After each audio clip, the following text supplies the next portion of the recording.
Hey folks, how are we all doing today? Just gonna start a bit earlier so we can see if there's any technical difficulties or if I need to turn the music up and down. Just, tell me how everything is, because doing something quite a bit different today, so, technical difficulties are bound to ensue. Just give a few minutes for everyone to get here, tell me if my mic's a bit too high or low, if the music's a bit too high or low. Yeah, so today, we're just going to be ranking some Disney songs.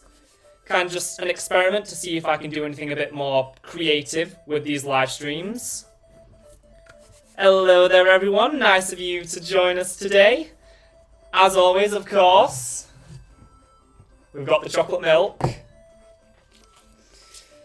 It's not a gladiator stream without chocolate milk.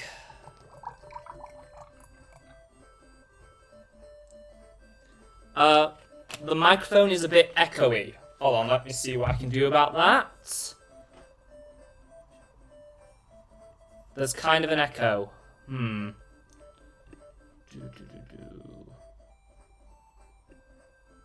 Okay, we'll see if that fixes it. How about now?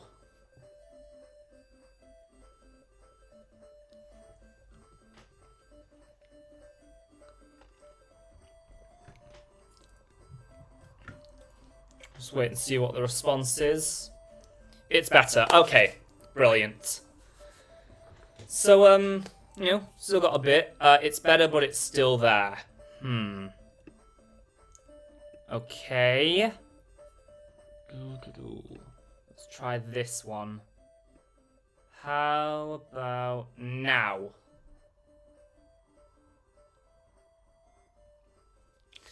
Yeah, like I said, guys, we're dealing with a lot of new equipment today, so expect some technical difficulties every now and then. This is the first time I'm using my actual microphone to stream. Also, the fact I'm doing this all on a new laptop, which is a lot more powerful, which is why I'm doing this on the webcam instead of my usual camera. Alright, so we'll just see if audio levels are any better before we start officially. So this morning I watched the Amphibia finale. I just watched the newest Owl House episodes. Don't worry, no spoilers, but I can't wait till you and Vicky are up to date with the show. Actually, tomorrow Vicky's coming over and we are going to finish Season 2A. So we're going to watch Knock Knock Knocking on Hootie's Door, Eclipse Lake, and Yesterday's Lie. So, we're almost there, folks. We're almost there. So, as I was saying, this morning, I finally watched the Amphibia series finale.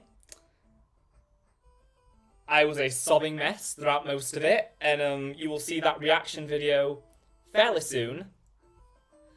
I can't wait for your thoughts on the Amphibia finale. Yeah, right away, in the reaction videos, I've kept saying that, oh, the Amphibia finale, it's just 2 20-minute episodes.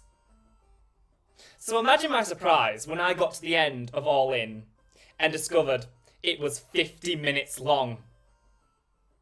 The Amphibia finale, counting the beginning of the end, is 90 minutes. That's a movie. I'm counting that as an Amphibia movie, and no one can convince me otherwise. Why am I echoing? Is it still going? Oh, dang it. Maybe if I turn it down a bit more.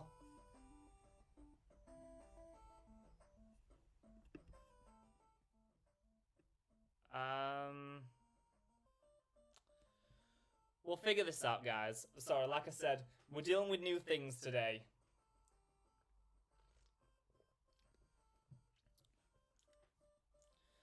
Alright, so I guess we're going to start just by talking a bit about the Amphibia finale, now that I can talk about the show as a whole.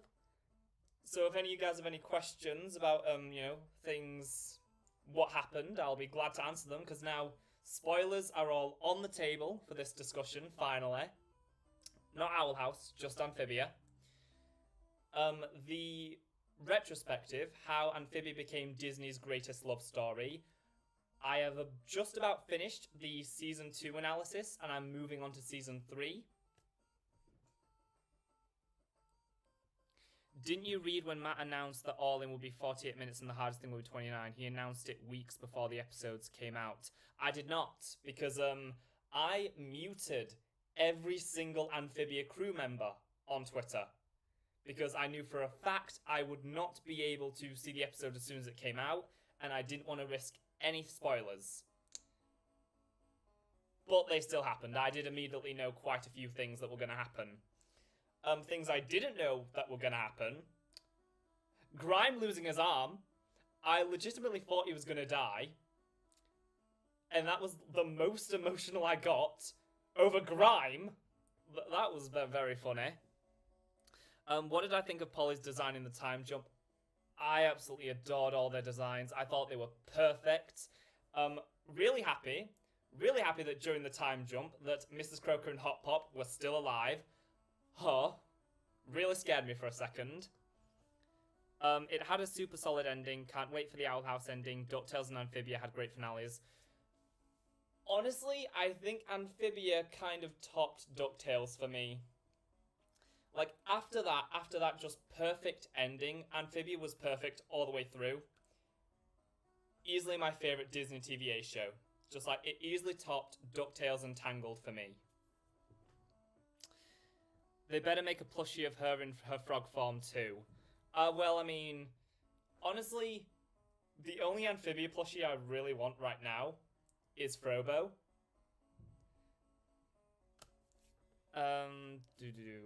So, I guess we can just get right into this. We'll start ranking them. Watch this, here we go. 3, 2, 1. Ooh, look at that. Look at how professional I am today. Look at how much I'm not failing at life for once.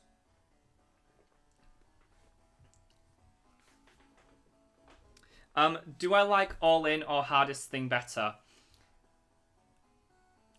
Probably All In. Just because I felt like All In was the conclusion to the story that had been building for the past 3 seasons.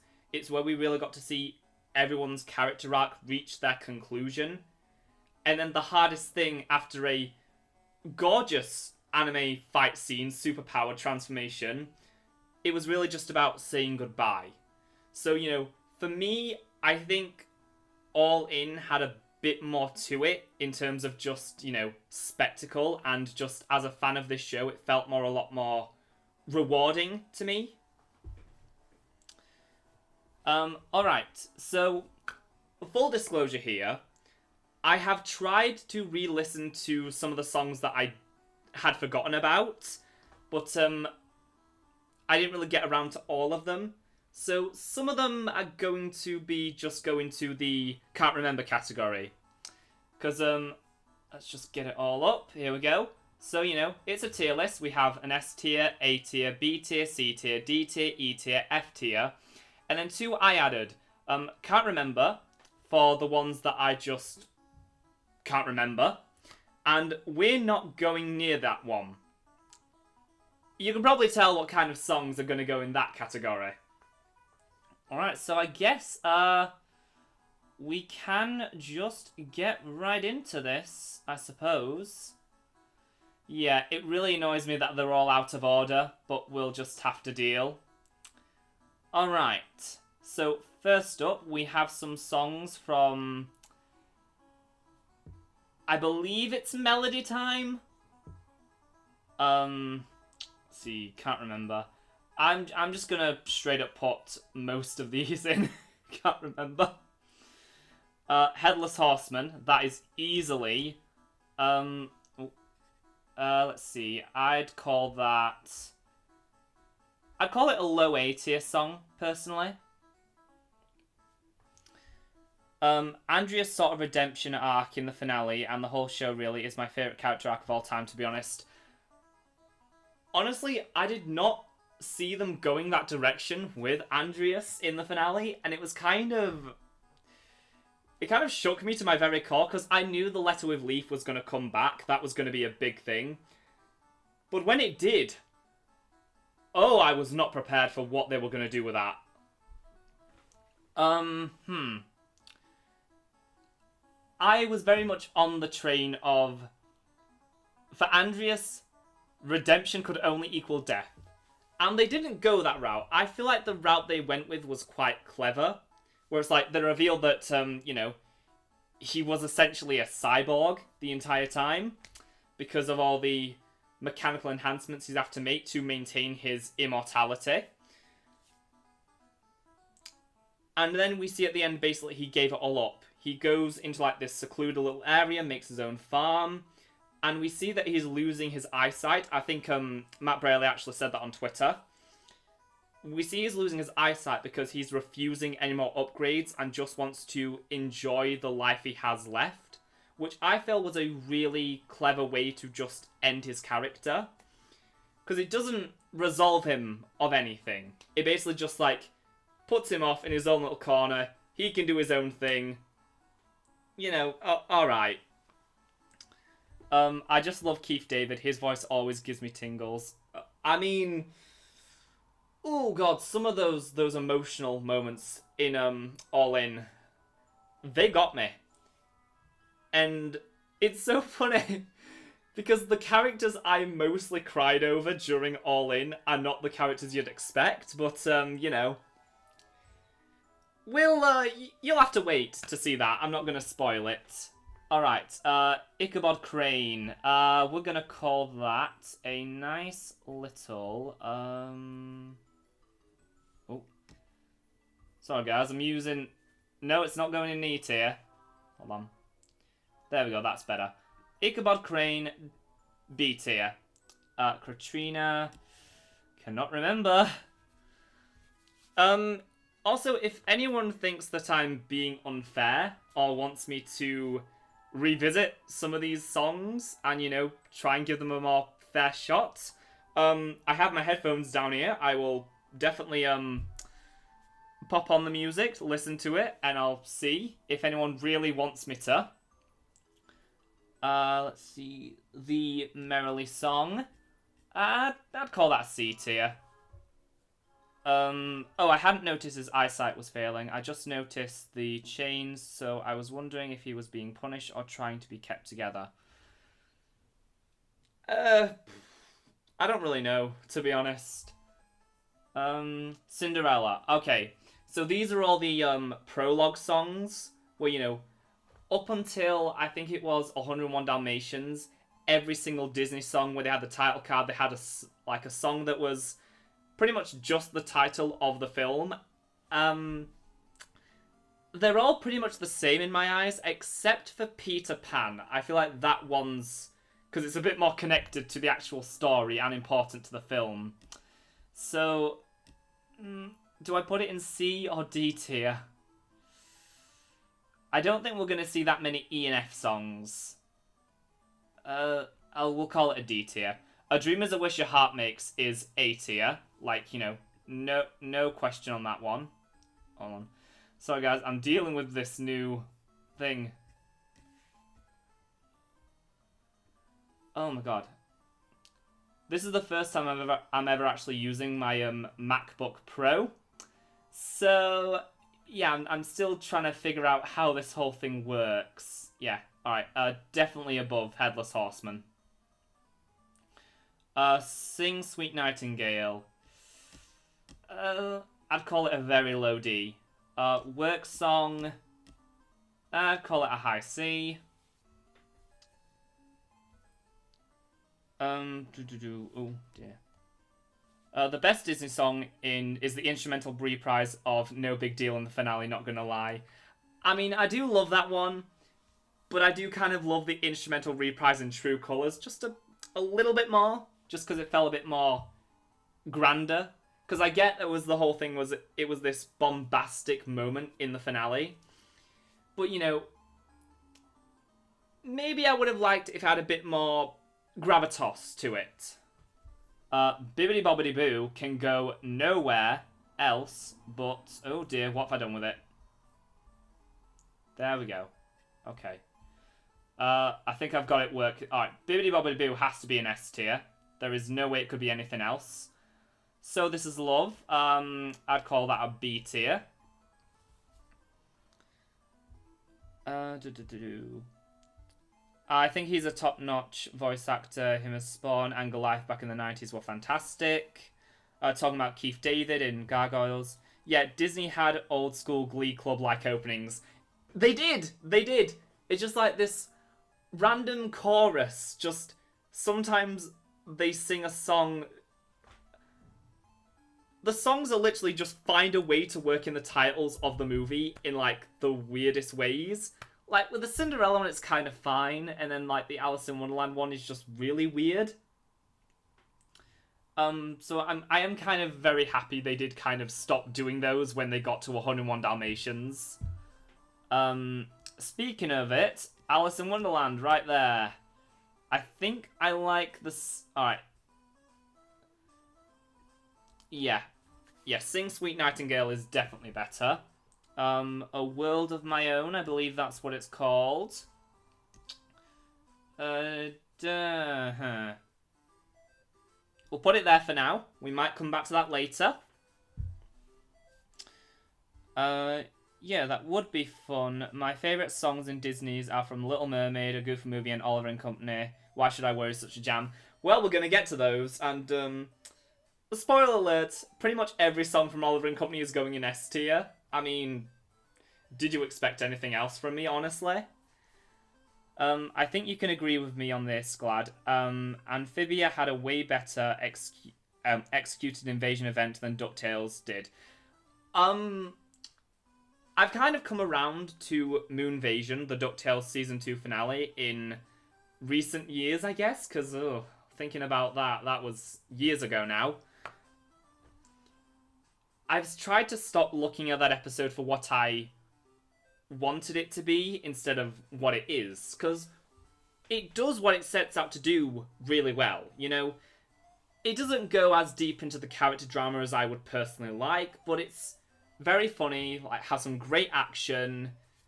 You know, it's alright, just not one of my personal favourites. Alright. I'm Late is a C tier, if I've ever seen it. Above the Merrily song.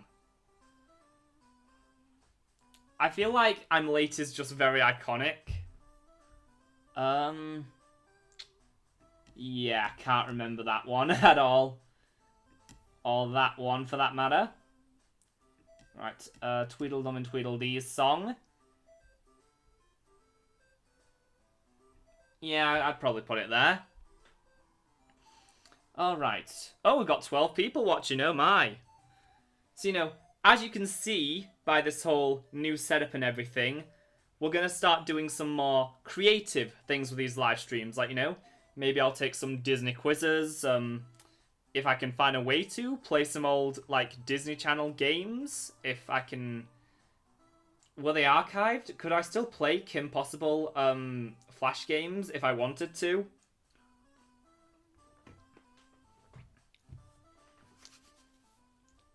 Alright. The Walrus and the Carpenter. Above there. Wouldn't call it... Thing is... A lot of, like, the Golden Age Disney songs, or Silver Age, I don't know which ones all these fall into. They all... I just view them as one in my mind. I don't really care about splitting them up into different eras. A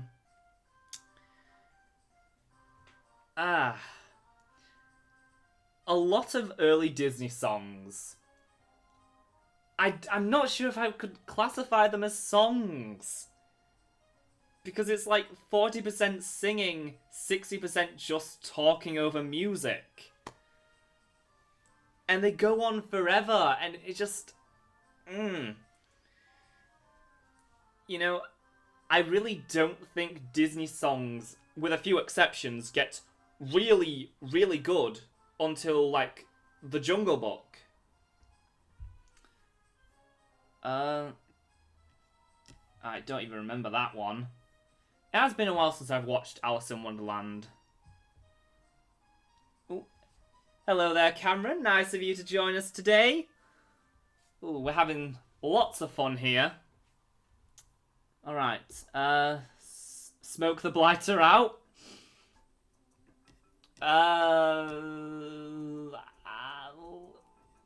We'll put it in E tier.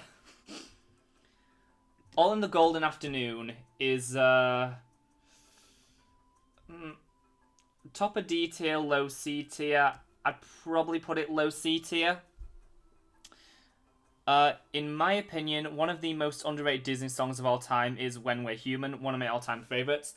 Just the Princess and the Frog soundtrack in general is absolutely incredible. A-E-I-O-U. I do remember it, but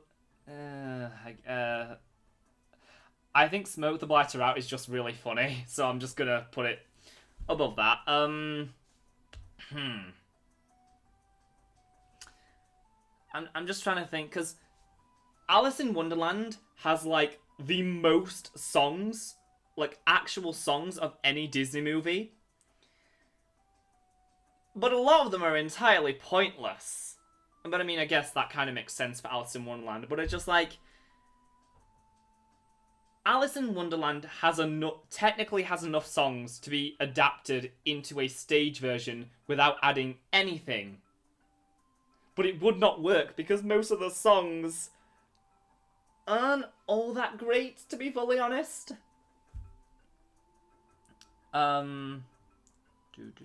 Cheshire Cat song. We'll put it there. Unbirthday song. That's alright. Yeah. That's an A tier.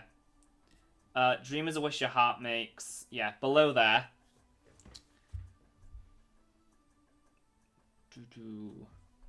So far, everything seems to be running quite smoothly, which I'm very happy about, since I was so terrified something would go horribly wrong, as it often does with me.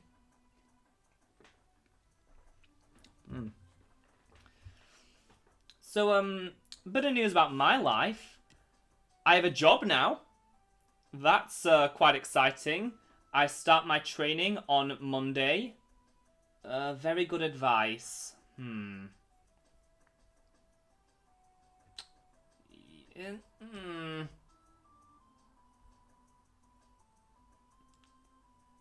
Yeah. Yeah, okay, we'll put it there. On another note, have you seen the Chip 'n Dale Rescue Rangers movie on Disney Plus? I have not yet.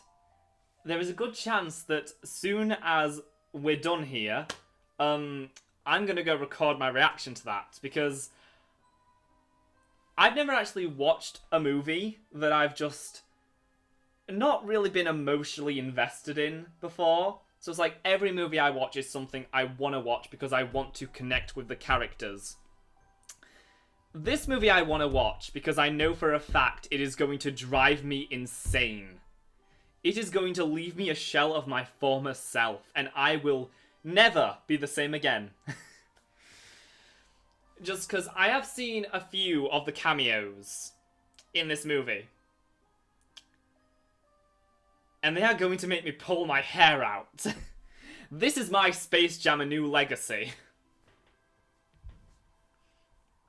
Alright, painting the roses red. Put it about there. Second Star to the Right, I would definitely call that a high B tier. So if we can just get that. Oh god, better than So This Is Love. We'll give it to the Second Star to the Right, just because that song is in my range. You Can Fly, that's gonna be another A tier. I watched last night, it was pretty good, gave me Who Framed Roger Rabbit vibes, so I enjoyed it. That's kind of the vibe I'm getting, is like, Who Framed Roger Rabbit, like it has some of those good qualities, but also the qualities of just, you know, early 2000s live action CGI hybrids. Just, you know, the painful celebrity voice casting, the incredibly cheap looking visuals,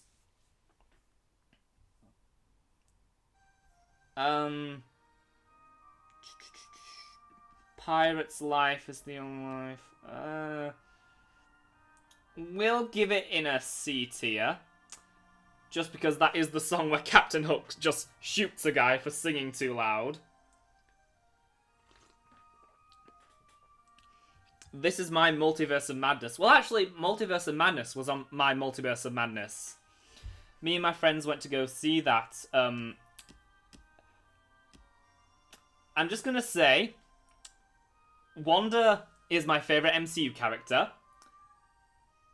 And I was devastated with what they did to her in that movie. Following the leader, I do have quite a nice childhood attachment to that song, so I wouldn't feel right putting it any lower than C tier. I think Pirate's Life is better. Okay. In other news of what's been going on in my life, aside from the job, yesterday me and my friends went out because, you know, some of us have been having a bit of a hard time lately, so we just went and had a nice day out. We got our palms read, and we did it just for fun. I've always been rather skeptical about those things. But she got so many specific details about our life that it kind of shook me, to be honest. It's like, it wasn't just like vague guessing in the dark. It's like she described to us like specific life experiences from our past. Like locations, names. It was terrifying. There's our first. We're not even gonna go near that one. Your Mother and Mine. It is a pretty good song.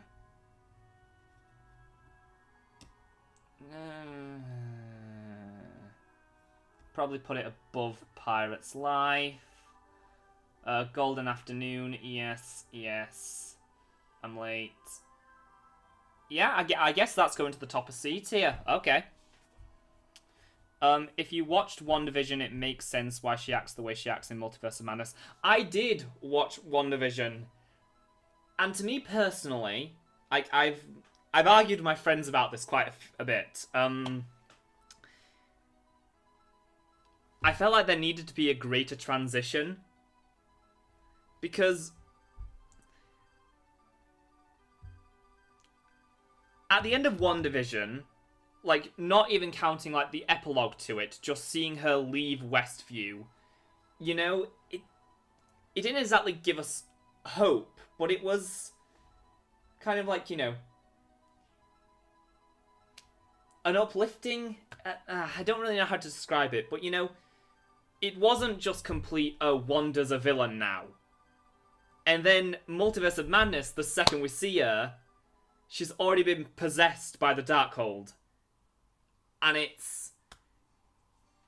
was quite jarring, to be honest. I felt like I just needed I needed to see a little bit of a transition, where it's like, rather than just her immediately resorting to child murder. But, you know, a lot of people will probably disagree with me on that. What is that song? The Elegant Captain Hook. Honestly, can't remember.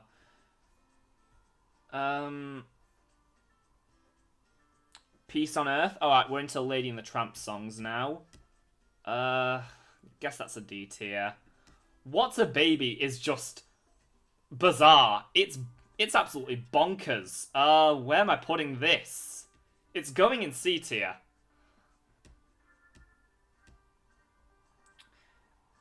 I think for just how memorable it is, for just how absolutely bonkers this song is, it has to go there.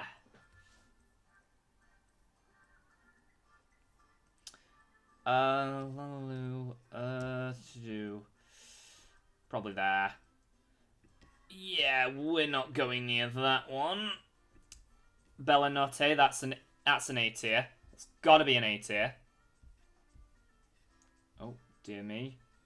Alright, above you can fly, above unbirthday, below dream is a wish. Alright. If you guys want me to answer any more questions, I'm down for that. He's a tramp. Oh, easily at least a B tier.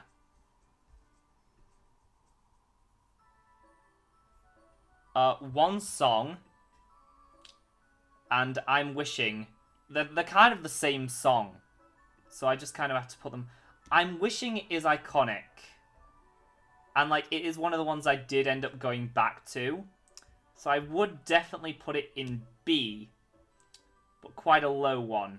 And then, like I said, since it's pretty much the same song, one song can go with it as well. Sorry guys, I'm still figuring out how to use my MacBook.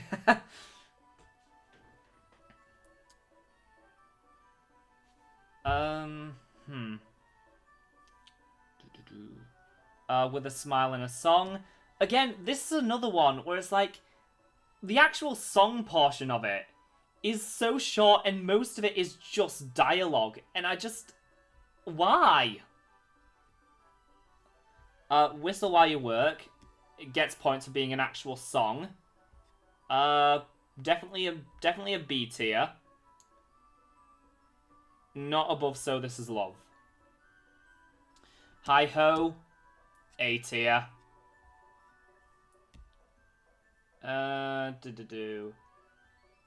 Yeah, put it there.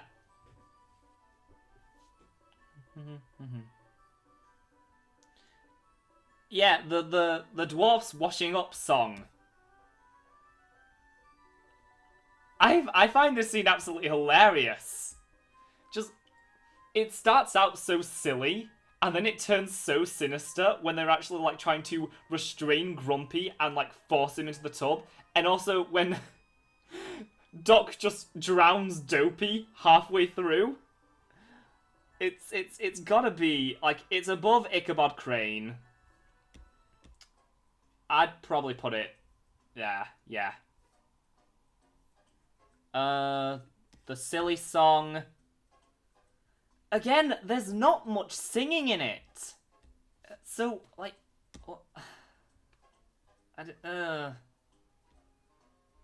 I guess it is very iconic for having the dance scene. And the music is quite nice. Alright. Put it there. I'm probably making a lot of people really, really mad with some of these choices. But hey, you know, you didn't come here to get mad. What did you come here for? Someday My Prince Will Come. An icon. Beautiful. Wonderful. Amazing. Other adjectives. Yeah, You Can Fly. Hi Ho.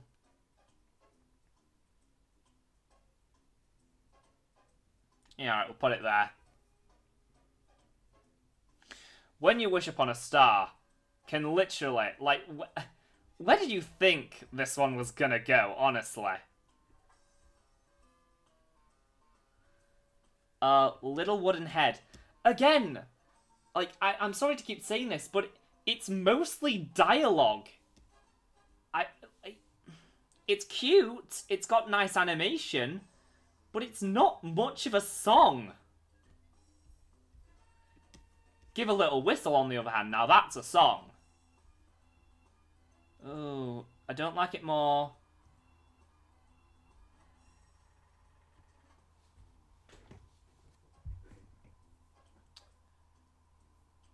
An Actor's Life for me. It's more of a song than Little Wooden Head, but not by much. No, better than... I guess I'll put it above The Walrus and the Carpenter just for being a bit more musical. I've Got No Strings. That's definitely a B tier. Above I'm Wishing. Above The Washing Song. Ooh. I mean, it is... the second most iconic Pinocchio song. So I guess we're putting it there.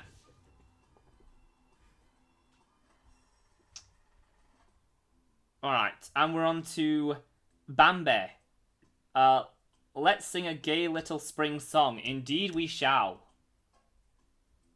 Speaking of gay, Sasha. Like, you know, can we talk about Sasha for a moment? Alright.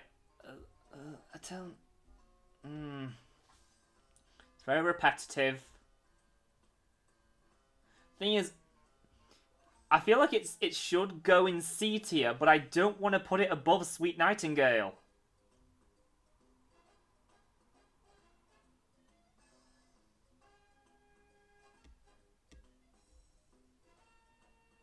You know, painting roses red is better. 100%. Little April Shower. Probably the most famous Bambi song. I'd put it in C tier. Yeah, I'll give it that. Yeah, okay. Looking for Romance. It is a song. So, you know. I love how those are basically my requirements for getting just, like, above D tier. Is it a song that is mostly singing? Is it a song that's actually a song? Yeah, I guess above Little April Shower. No, not above Little April Shower. Marcy's still my favourite character, but Sasha has the best Calamity design. Oh, 100%. 100%. I absolutely adored their Calamity designs. Love is a song. Love is a song. Because this actually does count as a song, technically. So... I guess it's above Actors. Not above Roses. I think I can live with that.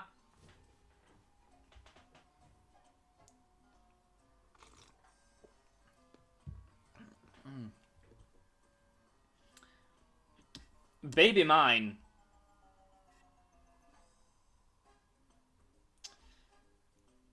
Thing is, oh lord, I don't know. It's better than Hi Ho, better than On Birthday. It's not better than A Dream Is a Wish Your Heart Makes, but is it better than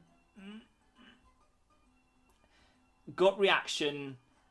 No. All right, Casey Jr. That was not the tune.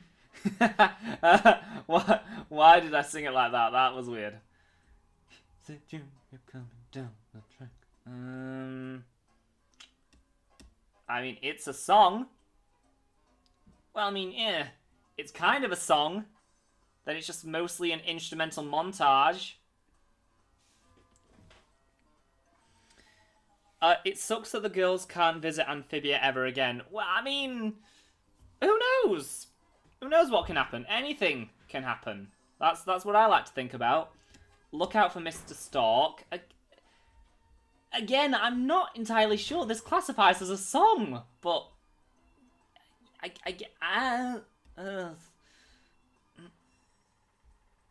at least that has like a nice chorus feel to it, and so does that.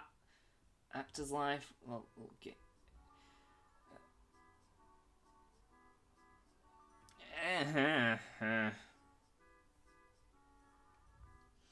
Pink Elephants on Parade. Immediate A tier.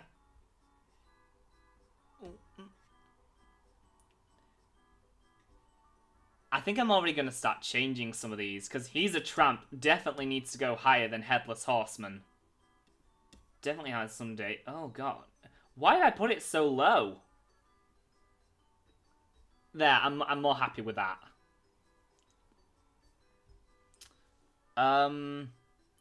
Yeah, we're not going near that one. Or that one. Jeez, Dumbo, what is wrong with you? Saludos amigos. Again, it's another... It is definitely one of the better ones of that, so I'd probably put it there. It's definitely one of the better introduction songs. I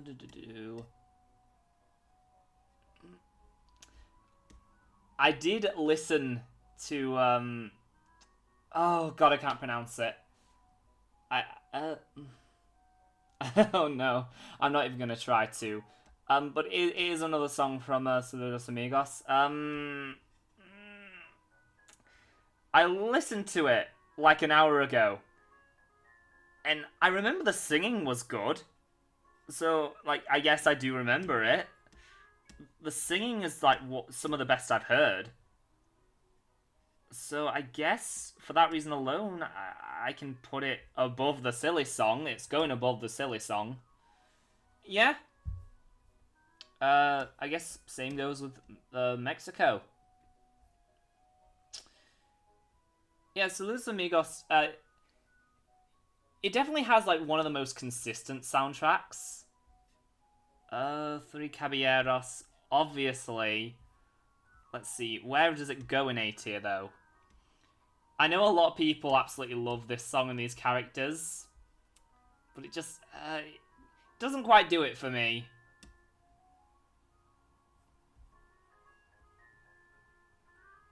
Yeah, I'm comfortable with that. Make Mine Music.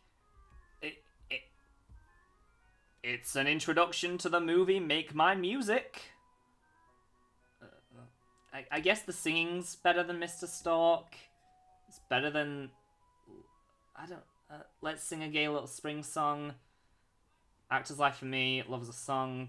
I'm not putting it above Painting the Roses Red.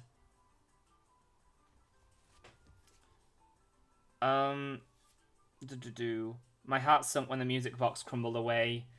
Yeah, I mean, my heart sunk throughout the entire finale. Martha saying goodbye to Andreas and Keith David's delivery of Take Care, Kiddo destroyed me, not gonna lie. That entire scene destroyed me. Ooh, Without You. Like, when I listened to that again while preparing for this, a really good song. Like, unbelievably good. Like, easily a top B tier.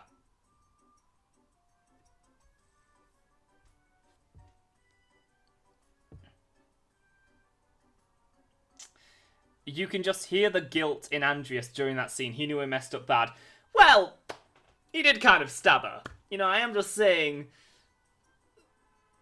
A guy can apologise as much as he wants. He is still guilty on 3 counts of attempted child murder. Actually, more.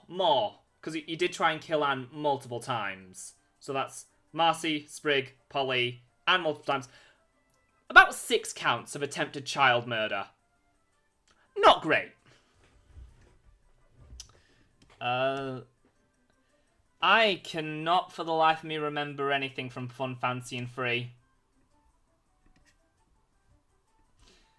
I guess that's a sign I need to watch it, but I don't like the wartime movies. I just really don't. Oh wow, it's filling up. Say it with a slap? What? Yeah, alright, they're all... I've seen all these movies. It was a long time ago, though. Oh god, just look at all that. Yeah, I guess we're just putting the rest of the package film songs in all of this. Oh, it's almost done, though. No more package film songs in a sec. Okay. Alright, hey, all hail Princess Aurora, or make way for Princess Aurora, whatever it's called. Better. Yeah, okay, no. It's not better than, Very Good Advice. Gift of Beauty and Song, ironically, doesn't have much singing in it. So, it is... There's some nice visuals to go with it, I guess. So I guess it goes low D tier. I wonder... Oh dear, what have I done here? Oh my. No, it's not going there. Alright, Dear, stop! It's better than I Wonder. Better than Casey Jr. Better than Following the Leader, I guess. Better than Pirate, I guess. Not good as in All in the Golden Afternoon.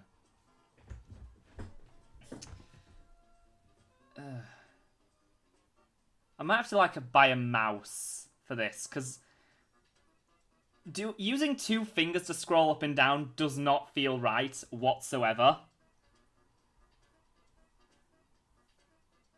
Alright. Once Upon a Dream.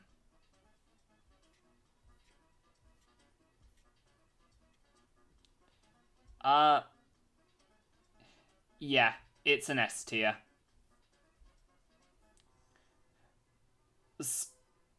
Scrumps, I believe it's called. Is that it? Yes. Just... Why does this song exist?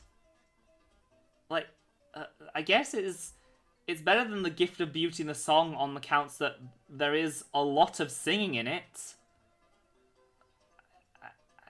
I guess D tier is where it belongs.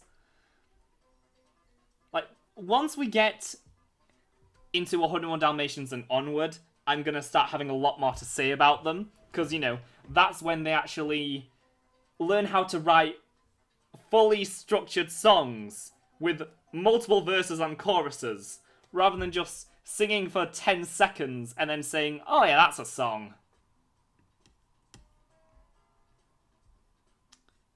Alright, that's just...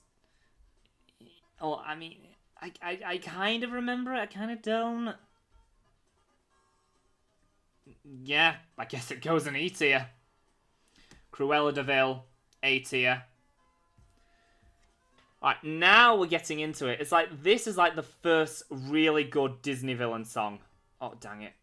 I'm trying to figure this out. There we go. That's better. No, that's not better.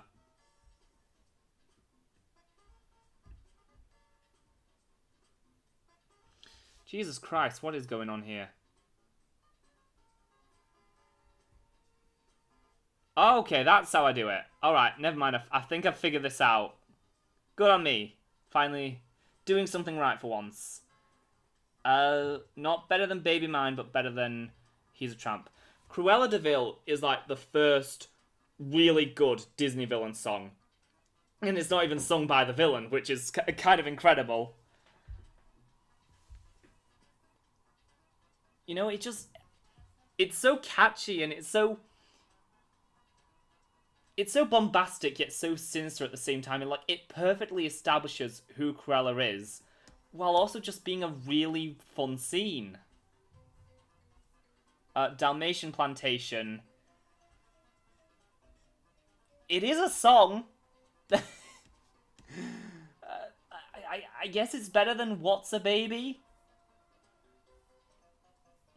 Higatus Figatus. Oh, that's definitely above there. Definitely an A tier. Yeah. I would put it above the Unbirthday song, honestly. I absolutely adore Sword in the Stone. I honestly... Probably one of my top 15, easily. I mean, maybe...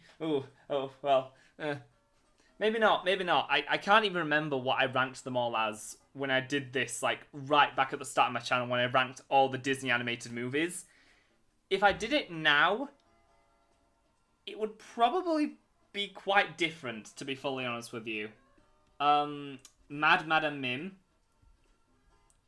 First... Oh, dear, I've done it again. Damn it. Alright. First Disney villain song to actually be sung by the villain. Yeah, you gotta love it for that. Alright, C tier. Above work song. Nah, I kind of want to put it in B tier. Definitely above that. Definitely above hand washing. Definitely above... Not above Give a Little Whistle.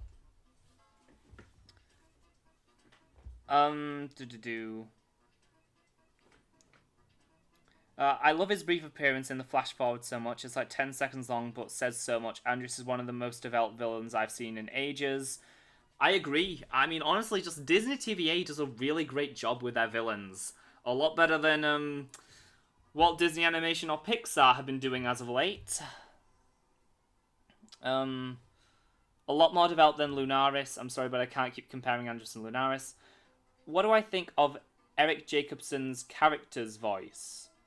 Eric Jacobson, what are we talking about? Because I know the name Eric Jacobson. Most befuddling thing. Ah, yes. The, squirrel harassment. Ooh. We're going in D tier.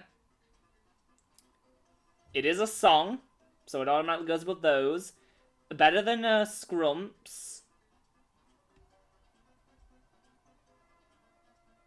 What is it? It's Scumps, not Scrumps. I guess. Maybe. I'm not going to put it above Let's Sing a Gay Little Spring Song. Sword in the Stone, just yet another intro song. Take it or leave it. Not as good as the Alice in Wonderland one. Honestly, probably not as good as the Make My Music one, to be honest. Actually, no. Love is a Song from Bambi is better.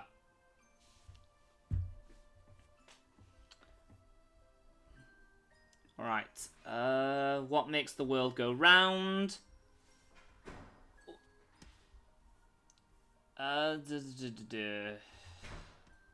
Probably a C tier. Above April Shower. Not above Following the Leader. Because, I mean, Following the Leader is incredibly catchy. Alright. We've made it to the Jungle Book. Now we can actually start getting some really good music. Right. Colonel Harty's March.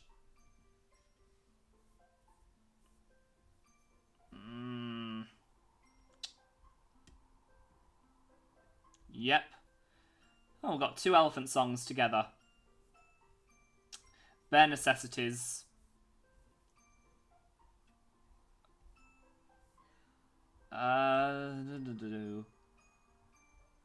Yeah. I'm comfortable with that. Wanna Be Like You is, again, right up there. Not better than Bellinate. Baby Mine. Cruella de Vil. I think I like He's a Tramp a bit more. He gets figures, yeah. Alright, I'm happy with that one.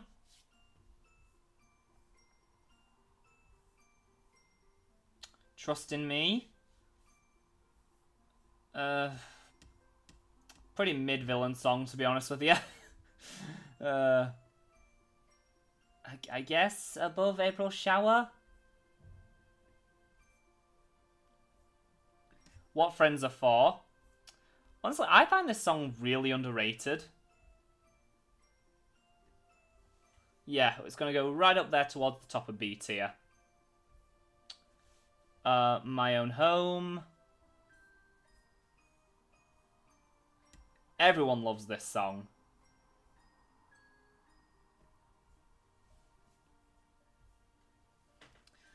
Alright, the Aristocats. Opening song. No, the Rescuers is the last one that did, like, the song over the opening credits.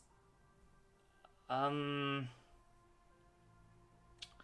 I feel like, honestly, like, this is, like, probably second best. Like, this and Rescuers are the best of the opening credits songs. So I would probably put it...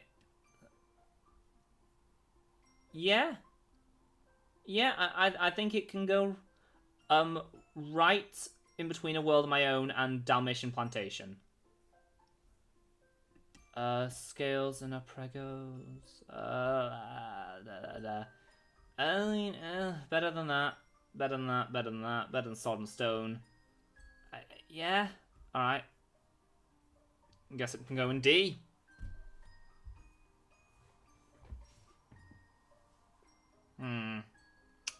Thomas O'Malley. Abraham Delisi. You was Casey. Thomas O'Malley. I like it better than I've Got No Strings.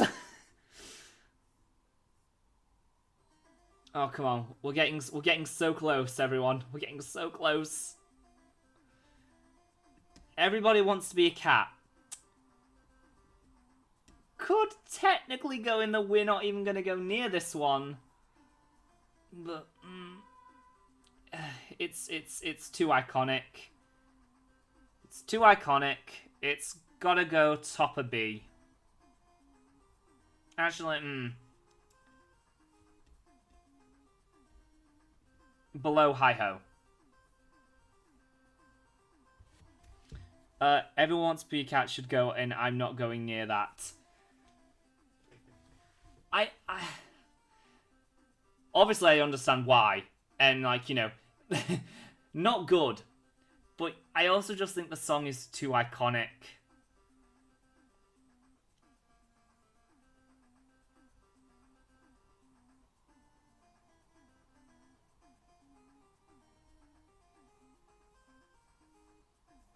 Oodalali. Right, we're into the Robin Hood songs now. This shouldn't take us too long. I like the singing more in that one. Like it more than the silly song, though. Love. Oh. Love is an A tier. Hands down. I think it's better than Baby Mine.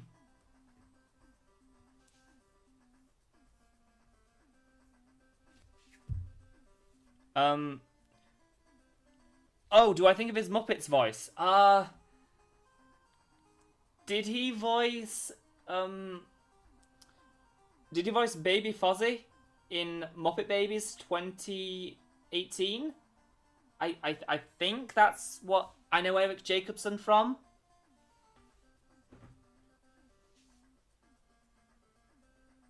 Or maybe he is actually part of the Muppet. Oh no. Maybe he's actually part of Muppet Studios. And I just exposed myself.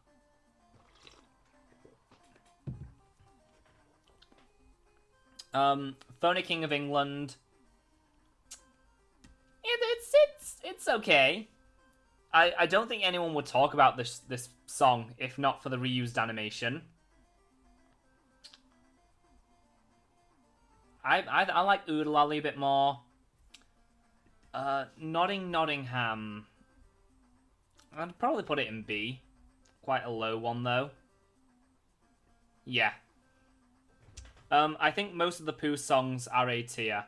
Well, we're gonna find out. Alright. Winnie the Pooh. Like... Oh, God. I kind of want to put it in S tier. But I don't quite think it belongs above these.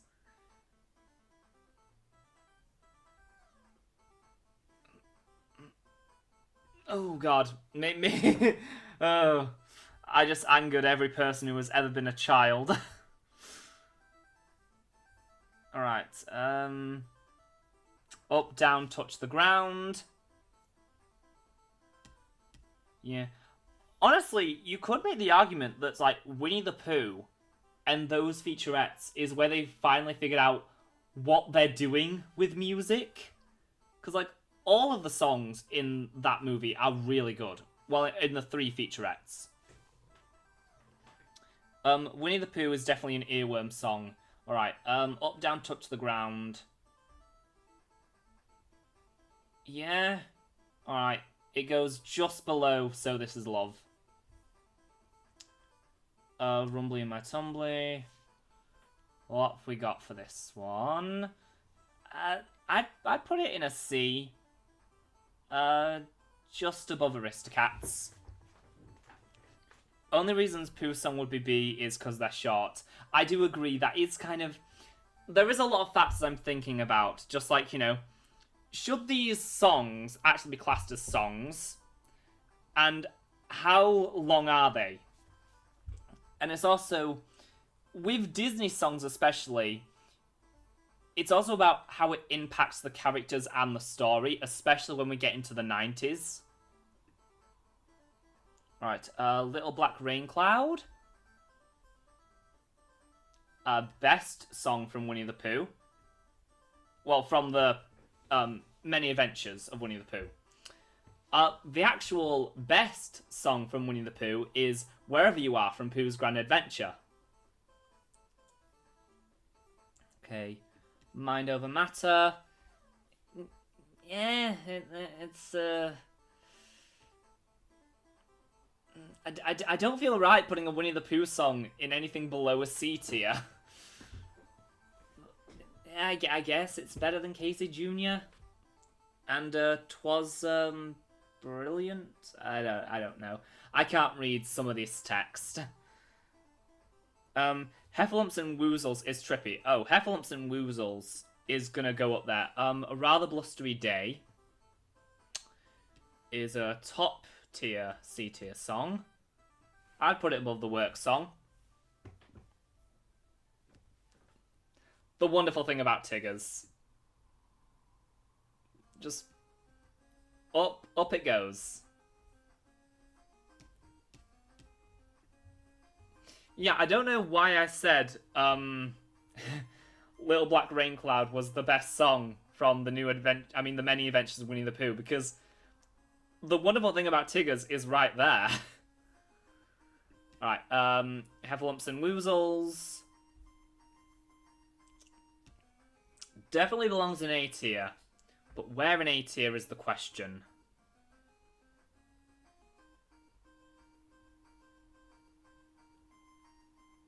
Above Hi Ho, above On Birthday. Yeah, I guess I kind of do like the main theme in Little Black Rain Cloud more. But I mean, Heffalumps and Woozles, it's an iconic song. Alright, Alright, that's just that's another really just a throwaway one. Honestly, I can't even really remember that one. How long is that song? I guess it goes and Can't Remember. Hip Hip Hooray. I'd put it in a high D tier.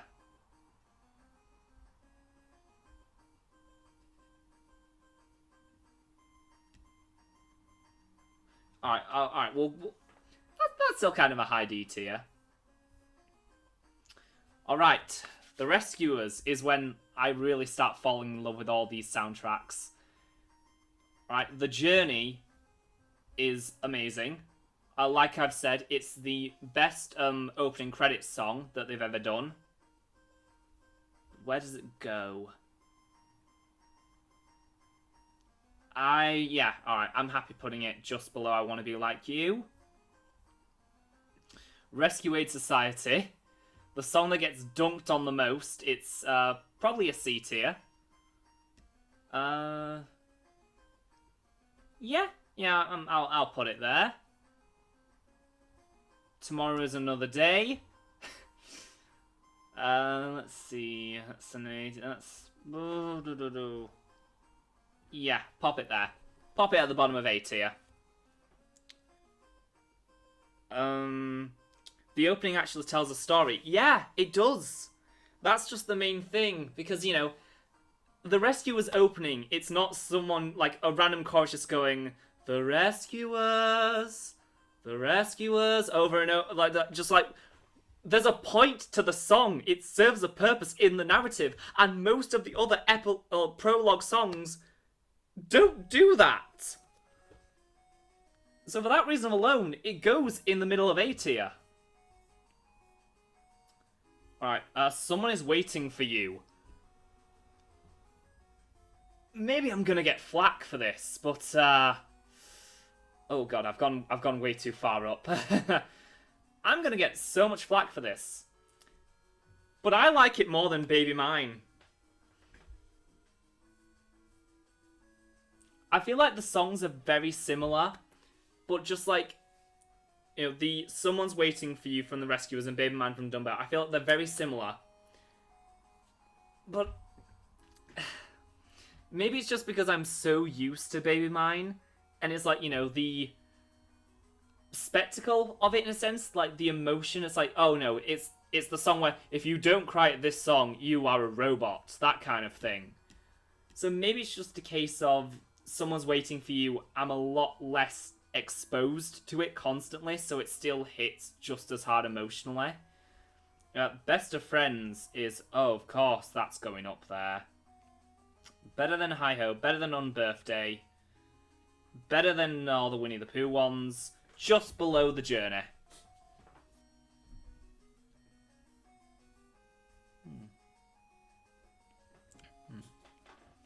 If you guys have any suggestions for what you want me to do for next week's stream, you know, be sure to tell me, and I will see what I can do. We'll make something happen. We'll make some magic. Alright, Lack of Education.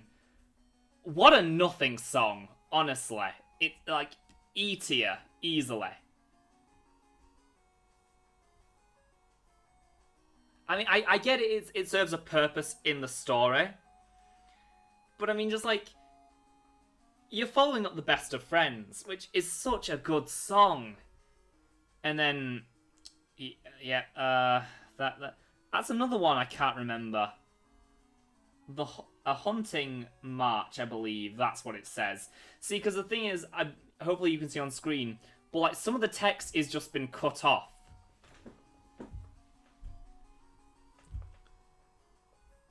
Oh.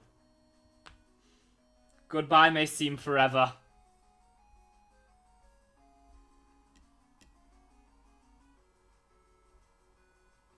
Yeah, know what? I'm putting it above A Dream Is a Wish Your Heart Makes.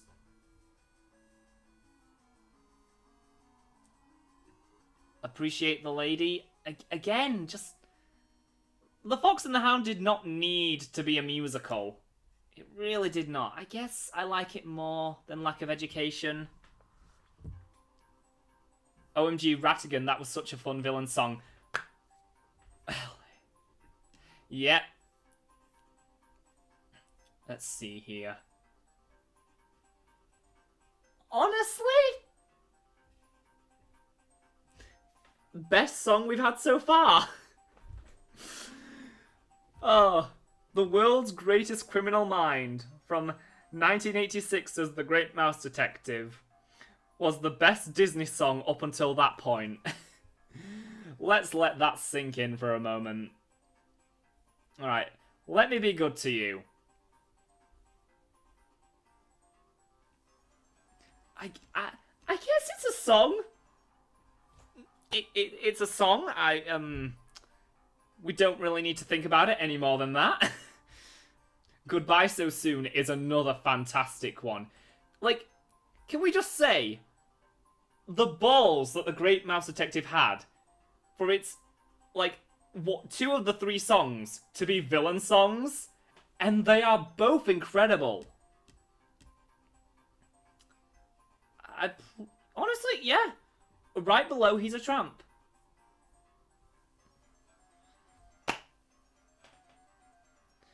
I think y'all know what I'm about to do. Everyone here, everyone in the universe knows what is about to happen right now. And I'm not even going to apologize for it. Oh no. Oh dear. Sorry, my laptop froze. Yeah, I'm not even going to apologize for what's about to happen.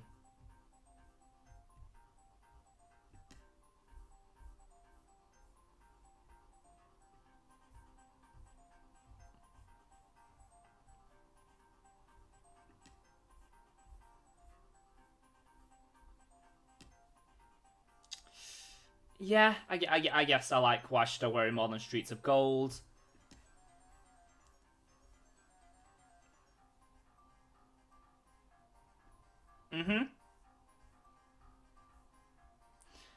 This is the only Oliver and Company song that doesn't belong in S tier. You can go the lowest C. No, you can go lower C.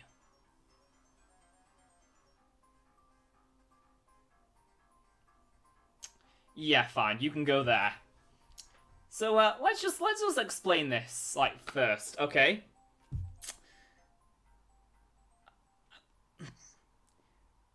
So, once upon a time in New York City, a brilliant opening number, you know, it establishes the theme of the movie, it introduces to Oliver's character, his wants. It is essentially Oliver's I Want song. It sets up the world and the characters so perfectly, and I am tired of people acting like this isn't one of the best I Want songs in Disney history. Perfect isn't easy. Another incredible character introduction, and I mean, it's Bette Midler. What were you expecting? Just the animation and the comedy in this number, it's incredible. Why should I worry? I don't feel I have to say anything on that, because it is the only song from this movie that gets any attention. Streets of Gold, just a wonderful bombastic group number that, you know, brings in, like, all the characters, gives them all a chance to sing, and Ruth Pointer. So, you know, incredible. And then, you know, we have Good Company. It's okay. I mean, maybe that's just because Good Company is the moment that the movie changes from, you know, this wonderful story about Oliver and Dodger to it becoming Jenny's movie. So maybe there's a bit of bias in me putting it that low, but I mean, it's very repetitive. It's not very complicated, and I just think it's the weak link of the soundtrack, to be fully honest with you.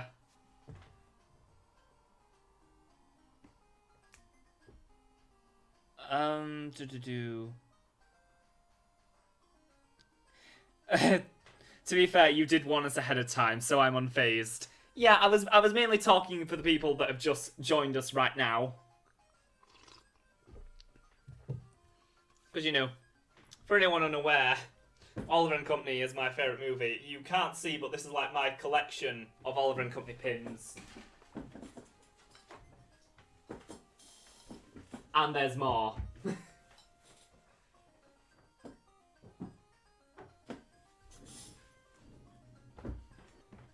Alright, the Renaissance worst songs are probably because only for being short. Yeah, but even then, it's like, the worst songs of the Renaissance are still incredibly connected to the characters and their emotional journey, because, you know, Howard Ashman changed Disney music forever. It's like, you know, even though he didn't even live to see the opening of Beauty and the Beast, you can feel his impact in Aladdin because he wrote some music for that. But then just his philosophy towards songs in animated movies and how they can be used to, you know, strengthen the emotional core of a story and push the narrative along. You see it in Lion King, in Pocahontas, in Hunchback of Notre Dame, in Hercules, in Mulan, even in Tarzan to an extent. And then in, well, actually, that was like the last musical for a while. And then in Princess and the Frog, and Tangled, and Frozen, and Frozen 2, and Moana. Oh, I forgot Moana. Almost had them all in order.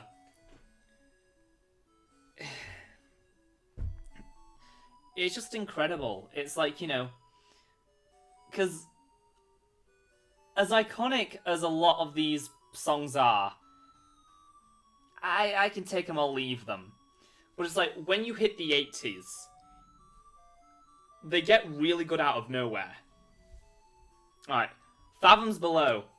I am going to, like, just be fully honest. I'm very biased towards the Little Mermaid soundtrack because I performed in it. So just like, you know, I know all these songs. Like, Fathoms Below, no one probably bats an eye at Fathoms Below. But, you know, I've sung that on stage as one of the sailors, so I've just... not an S tier song, but definitely an A tier for me, personally. Yeah. I'll tell you a tale of the bottomless blue, and it's hey to the starboard heave-ho. Brave sailor beware, 'cause a big un's a brewing mysterious fathoms below. Fathoms below, below, from whence wayward westerlies blow. Oh, failed the challenge. Failed the challenge, I sung. Okay, Daughters of Triton. I have watched one of my friends be in that, so again, a bit more biased. Yeah, I'm putting it at the top of B tier, and none of you can do a thing to stop me. Let's see here. The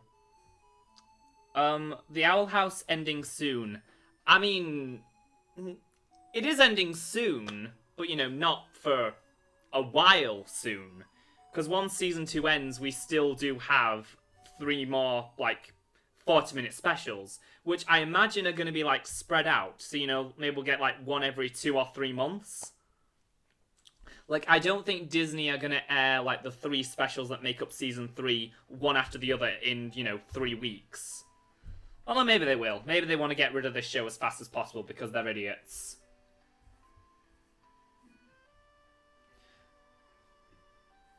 Part of your world. Part of your world. Oh, yes. I mean, do we all know the story of, yeah. Yeah. Do you all know the story of how part of your world was almost cut from The Little Mermaid because during the test screening, the kids weren't paying attention? And, oh god, I think it was Jeffrey Katzenberg that went to Howard Ashman and, like, told him to cut the song, and then Howard's response was basically, "Over my dead body."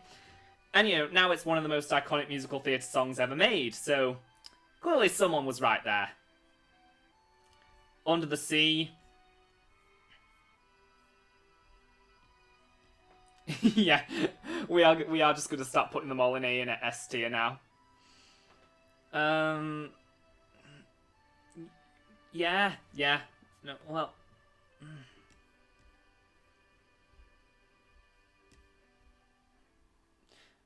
I think I like Greatest Criminal Mind slightly more than Under the Sea. Alright, Poor Unfortunate Souls. One of my best friend's favourite characters of all time is Ursula.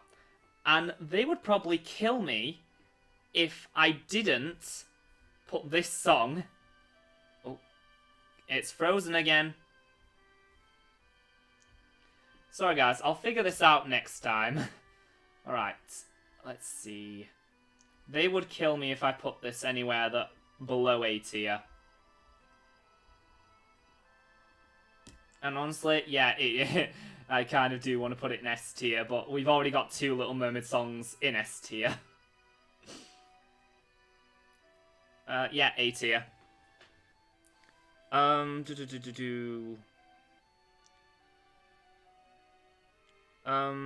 think the Owl House is ending this year as well. I don't think it's ending this year. I think it's ending very early next year, personally. I feel like, you know, once season 2 ends, the first special is probably going to end up dropping, like, you know, in autumn. Then probably another in winter. Then probably another, like, at the very start of spring. Because Disney TVA shows tend to end around, like, April or May. Like, you know, DuckTales did, Amphibia did, Star did, Milo Murphy's Law did. You know, it's just, for whatever reason, like, Disney finales all happen around that time. Gravity Falls? Well, no, Gravity Falls was February, but, you know, close enough. I think Phineas and Ferb was in June. Les Poissons. That's gonna be a B tier for me. Yeah. Les poissons, ooh la la, here they are, say hello to our friends from the sea. Kiss the girl. I've pushed the boat. Again, there's very bias here because I pushed the boat during this scene.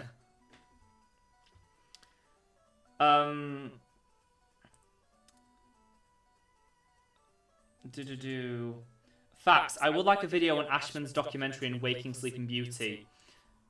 Maybe I will. You know, to be honest, like, the very second video for the channel I ever made was supposed to be talking about behind-the-scenes documentaries.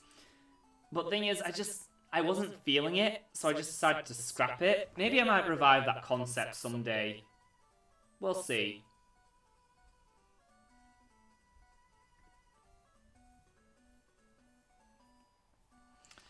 I mean, I can talk about them now. Waking Sleeping Beauty is probably my favourite documentary of all time.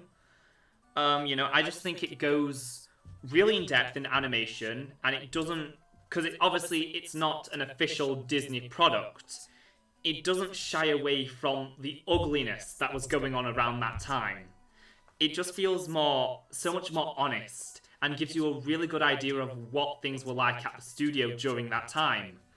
The Howard Ashman documentary is really good until the very end, where they start plugging all the live-action remakes and saying that's where Howard's legacy lives on. Even though those movies go against his very core principles. Because, you know, they showed the clip in that documentary about him saying that animation is, like, the last chance for musical theatre in movies, because audiences don't have to suspend their disbelief as much, because in live action, when a character starts singing randomly, the audience questions, oh, why are they starting singing? With animation, because they're already having to suspend their disbelief to believe that these drawings are alive, when they start singing, it's nothing. And it baffles me that no one seems to get that. No one understands how stupid it was to show clips of the live-action remakes that went against what he said in the documentary at the very end of the documentary. Sorry, got a bit heated there.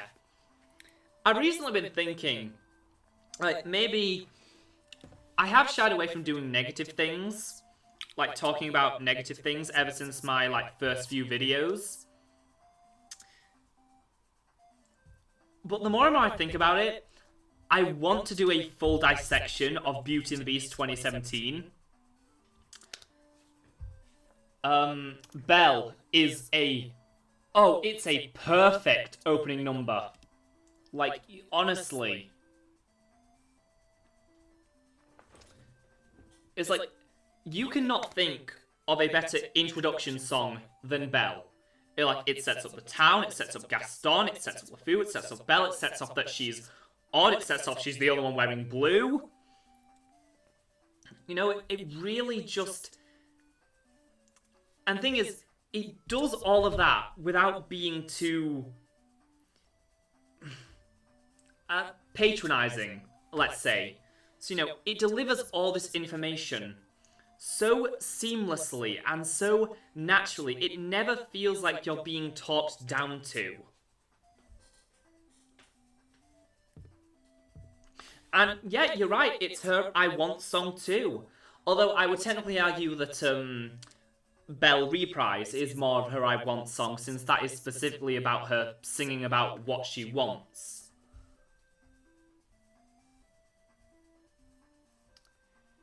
And honestly, one of the things that annoys me about this tier list is they don't include the reprises. When I'm being fully honest with you, like, Belle Reprise would be up there. It's like... The reprises in the Renaissance movies especially are just as important as the main ones. And, you know, people tend to overlook them when, most of the time, that's where the most important beats in the story are held. And, spoiler alert, the person who made this tier list did also miss out on a few other songs that I will get to later down the line. Alright, Gaston, fantastic villain song.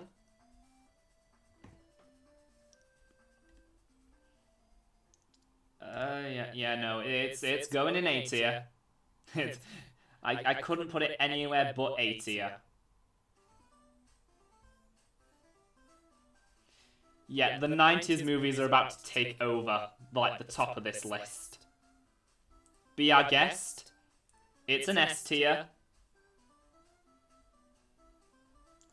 I probably like Perfect Isn't Easy more.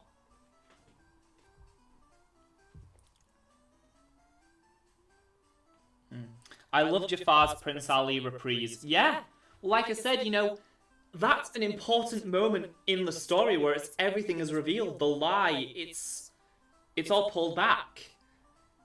And it's also, you know, it is Jafar's villain song, unless you count You're Only Second Great from The Return of Jafar. Okay. Alright, Something There. Something There is probably like my favourite Disney duet. Well, I See the Light does exist. Probably better than Bibbidi Bobbidi, Once Upon a Star. Not better than Under the Sea. Be Our Guest is my favourite Disney song, and is pretty much everything I love about music and animation. Beauty and the Beast itself is everything I love about music and animation. It's such a perfect movie. Like, obviously it's not one of my personal favourites, but character-wise, story-wise, just structure-wise, it's a near flawless movie. And that's why if I was ever going to do a full dissection of a Disney remake, it would be Beauty and the Beast. Because they messed up everything. They messed up everything and didn't understand a fraction of what made the original work so well.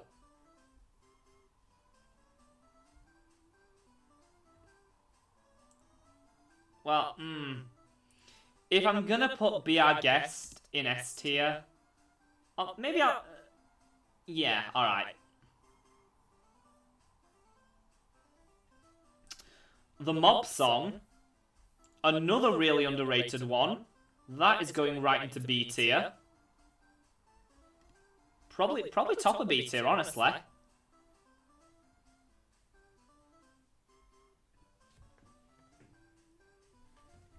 Beauty and the Beast had two villain songs, Gaston and the Mob Song. Indeed it does. And they are both incredible, because the entire soundtrack is incredible. One Jump Ahead, again, another brilliant introduction to our hero, and just like the world of this movie. That goes right into the top of A tier. I probably like Poor Unfortunate Souls more. But they don't have the reprise. And the reprise is the emotional core of the movie. It's what Aladdin wants. Because One Jump Ahead is Aladdin's I Am song. One Jump Ahead reprise is Aladdin's I Want song. Arabian Nights, you know... Arabian Nights is probably like my least favourite Howard Ashman song. I mean, it's good. It like, don't get me wrong, it's great. But I mean, like, yeah, B tier, there we go. It's still great. It's still great enough to go into B tier. I might put Les Poissons higher, actually. Yeah, I think I want to put that higher. Yeah, honestly, just below Daughters of Triton. Friend Like Me. First Aladdin song to go into S tier. I probably like Perfect Isn't Easy, Beauty and the Beast more. Like Be Our Guest more. Thing is, Oliver and Company was one where I was going to put, you know, most of them in S tier. Hercules is one where all of them are going to go into S tier. Spoiler alert.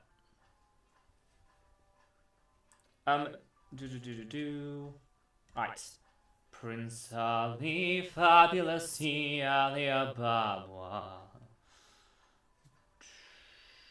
That goes in B tier or A tier, I think. I like it more than the mob song. It's better than... Okay, yeah, it's better than all these. Way, way better than all these. Probably just below The Journey.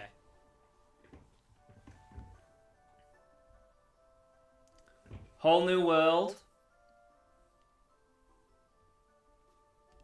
That's another S tier. Well, no, it can't go above something there. I'll probably put it just below When You Wish Upon a Star. See, just like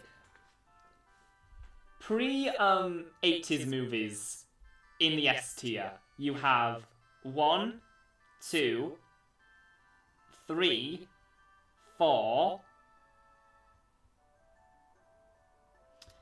Now, post-80s movies in S tier.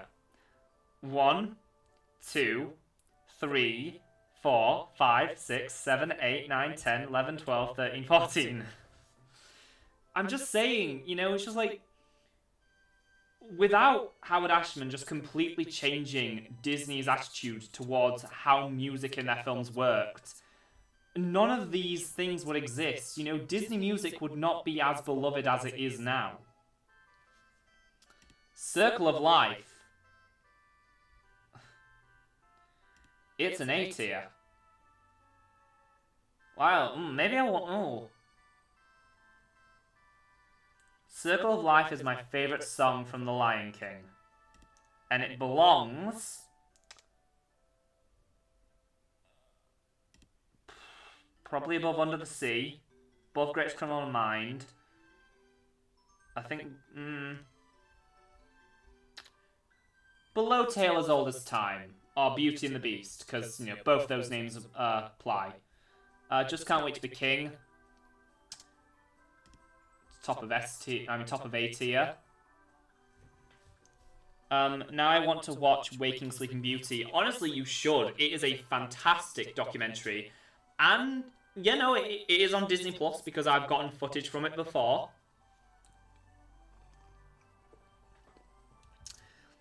If you're going to watch the Howard Ashman documentary, I would, greatly recommend that as well. Just make sure you turn it off before the last 2 minutes.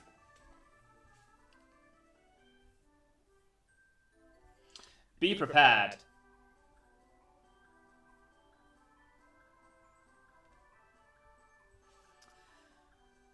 Oh, God. The thing is... Yeah, alright. The villain songs are all probably going to be the top of A tier. Kuna Matata and Can You Feel the Love Tonight? They're iconic, no doubt. But me personally, they're kind of a step down from everything that came before. So we're going to put that.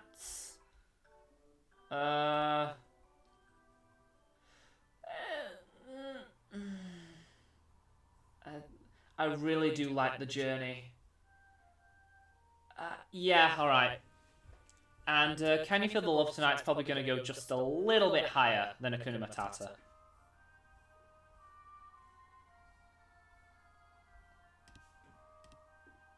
But still, but still not above The Journey. I've always liked The Journey, but it's like, you know, actually, ranking all these, I'm realizing just how much I actually really love that song.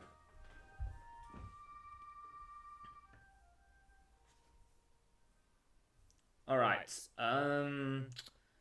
Virginia Company.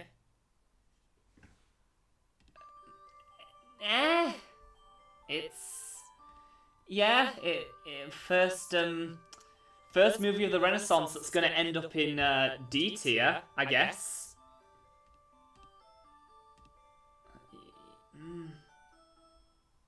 Yeah. Now, yeah, just above Sword in the Stone. I'm so mad they botched Be Prepared in the Lion King remake.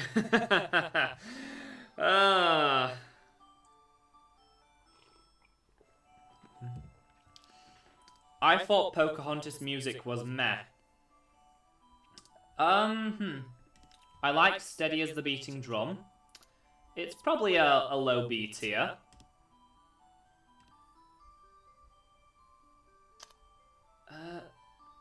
Yeah, alright, actually it's a mid B tier, I guess. Just around the river bend, though.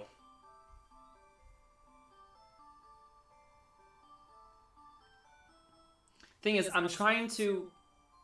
I'm just trying to think, alright? Because, like, what am I, like, actually rating these based on? Because when we start getting into the later movies of the Renaissance, I'm tempted to put them all at the top just because they're the ones I like to sing the most. But it's like... Because I don't often sing Goodbye May Seem Like Forever, but I always sing Just Around the River Bend. I think I just like the song more, though. If that makes any sense, it probably doesn't, knowing me. Listen With Your Heart is a pretty good song. I'd put it, like, low B tier. You know, yeah, below Nottingham. We'll call it that, that's fine. Mine. Yeah, alright. Yeah, you can go. I mean, the fact is, we have just arrived at this again, where it's like, you know, I don't very much care for Mine, but it's more of a song than a lot of the others in C tier. I guess. Yeah. I guess. Because I remember Mine, because it's a full musical number, rather than just Mind Over Matter. Okay. Colours of the Wind is my favourite song of all time. I don't really feel like I need to explain that one very much. If I Never Knew You, I feel gets a really bum rap. I actually really like this song. It's definitely going in an A tier for me. Honestly... Yeah, I'm putting it above Hakuna Matata. And you'll just have to deal with it.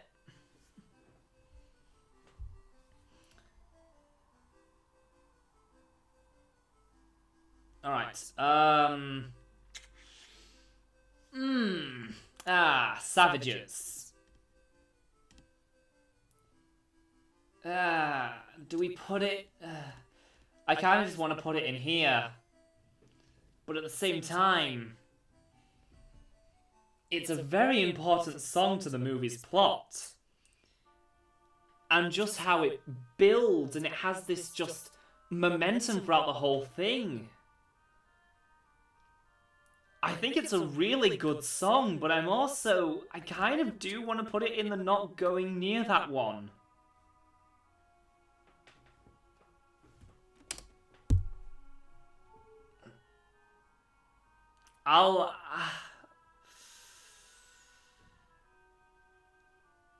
I would put Savages in the A for the balls for them to address racism.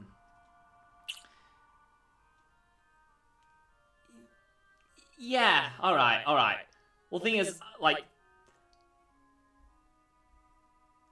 I guess just the fact, like, it's a good song. It, you know, it moves the story forward, it moves the story forward, it brings all our major players together for, like, the final confrontation. And also, I absolutely love Pocahontas' like section in it. Just the Like, at the very end where it's like they're all meeting, and then you see her just like fade in over the image, and she's running towards them. Honestly, I feel like that's one of my favourite moments from that movie.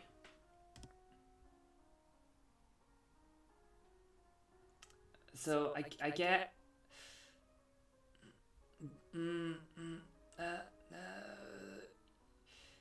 yeah, but Winnie the Pooh...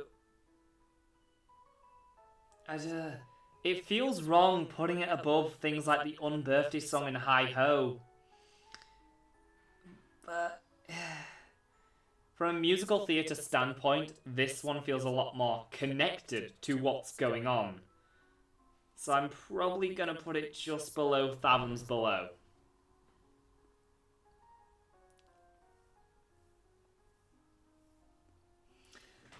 Hunchback of Notre Dame.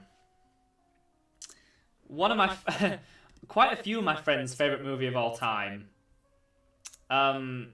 Yeah. Just... yeah, yeah, I'm comfortable putting Bells of Notre Dame there. Out There is definitely a top of A tier song. Ah, well. Thing is, we've arrived at that thing again, because I love singing Out There. Because it's like, on a good day, I can barely reach that high note at the very end. So, you know, it is one I do like to try and sing.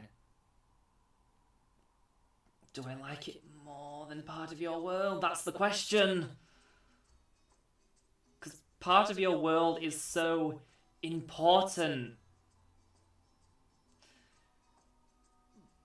But yeah. Yeah.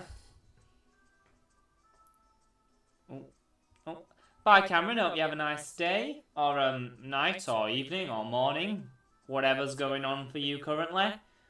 Topsy-Turvy.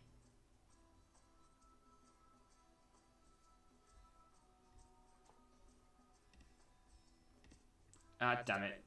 Froze again.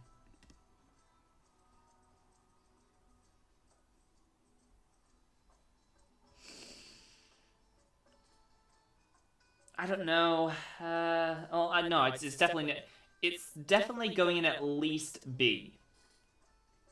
It's just when I think of Hunchback of Notre Dame, this is not one of the first songs that comes to mind.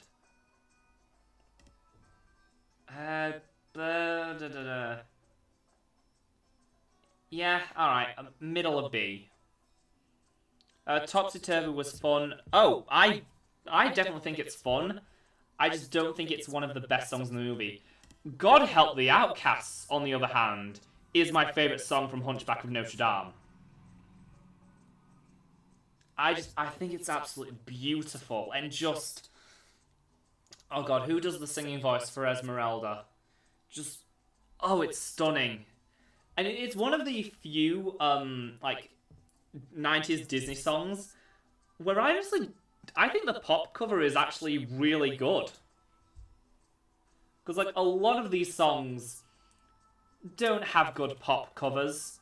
But honestly, God Help the Outcasts is really nice. And, If I Never Knew You, that was another really good one. Maybe someday I'll do, like, a video talking about, like, you know, the pop versions of Disney Renaissance songs.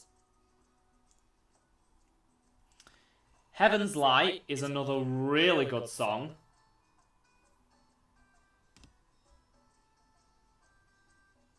Yeah, I'm putting it above Just Can't Wait to Be King.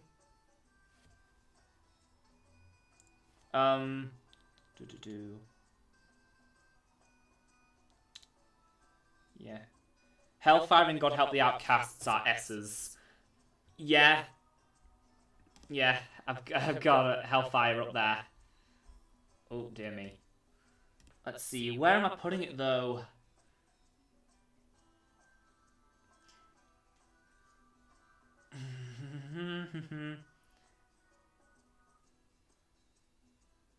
It's more of a musical theatre song. So I guess...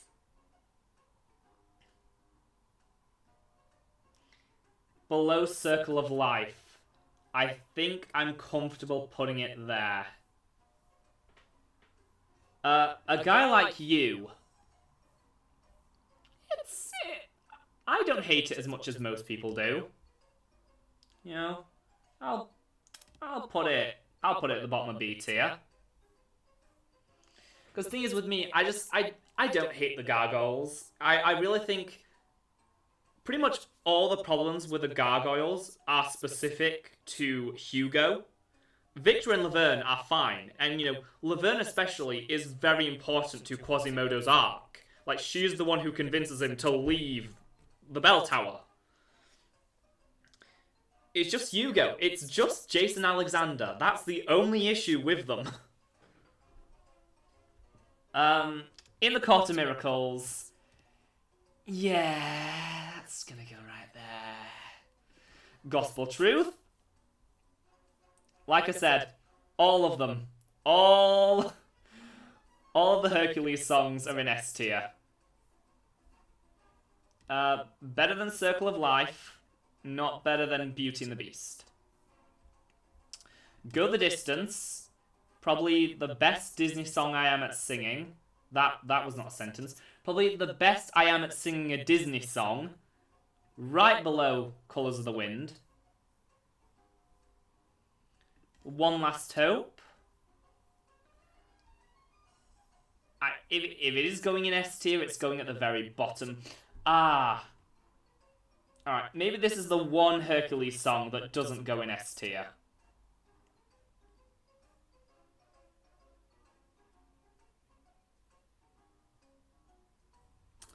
Oh wow, maybe this is the one song that really doesn't go in S tier.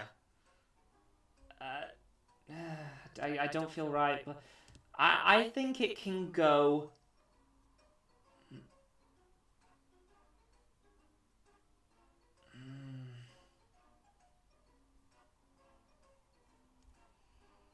Alright, I think it belongs above Hakuna Matata. Which, you know, that's about the middle of A tier. Just about.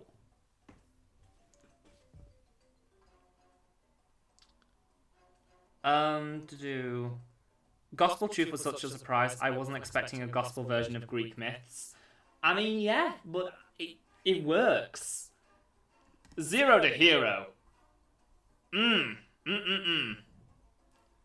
Let's see, where do you belong?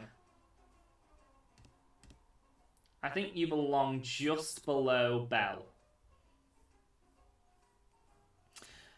I won't say I'm in love, on the other hand. Right up. Yeah, okay. I like it just a little bit more than God Save the Outcast, or Help the Outcasts. Star is Born. Low S. Low S. It's a really good song. Just, you know, not the most emotional of the movie. Not the most, like, you know, essential. Honor to Us All. Again, Mulan. Incredible soundtrack. Honor to Us All. That's somewhere in A tier, definitely. Yeah, I'd put it above One Jump Ahead. I Won't Say I'm in Love is such a good song. Hercules and The Nightmare Before Christmas have the best soundtracks of any Disney movie. Yeah, definitely. Nightmare Before Christmas isn't on here because this is specifically just focusing on Walt Disney Animation Studios. So, you know, we don't have a Goofy movie or anything like that to talk about. Reflection.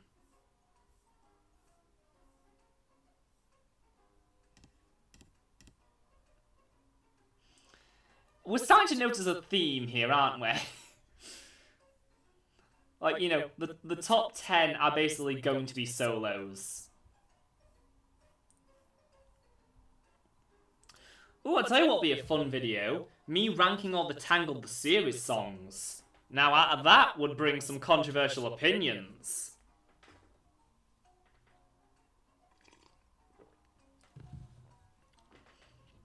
You know, all the songs from Home on the Range are here.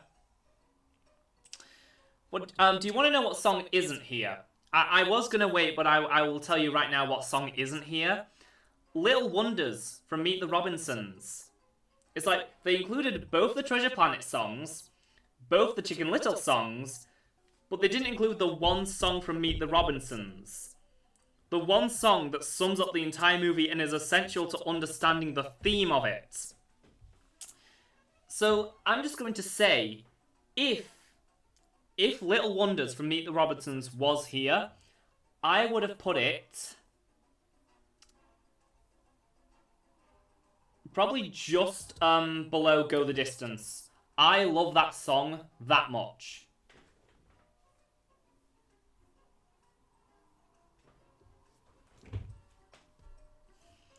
Alright.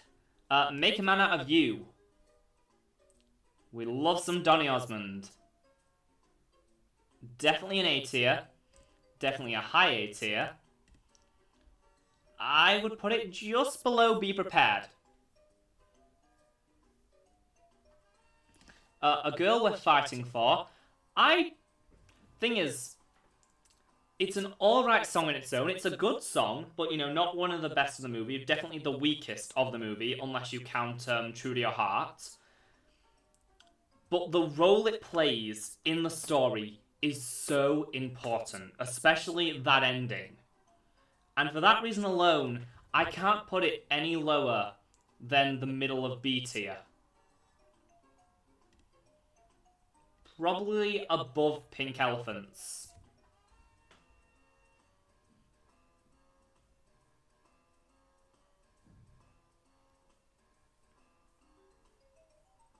Alright, True to Your Heart.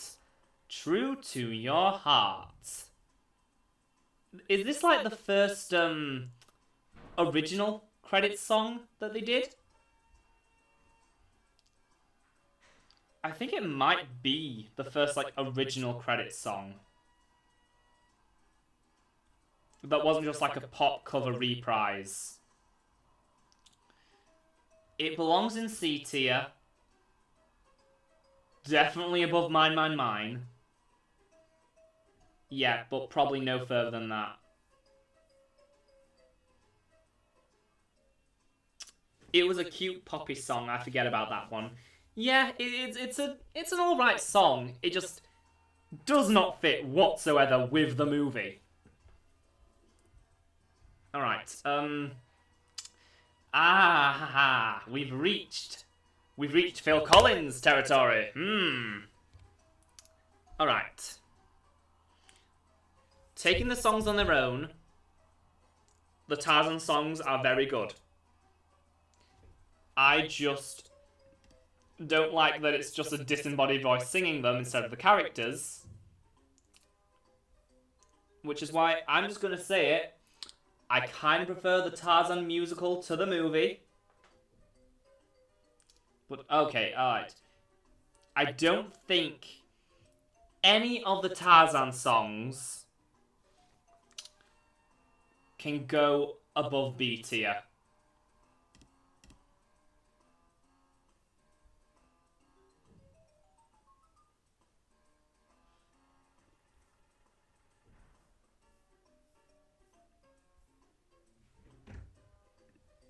Alright.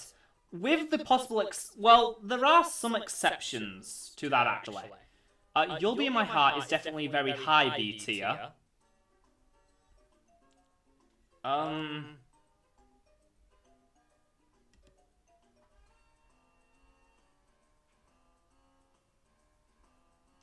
Better than Arabian Nights. Better than My Own Home. Better than Pink Elephants. I'll put it right there. My favourite song from Tarzan is Son of Man. But again, that is mainly because of how it's done in the musical, in the stage version of Tarzan, with Turk singing it to him. So, it's my favourite song from Tarzan, and I think it kind of deserves...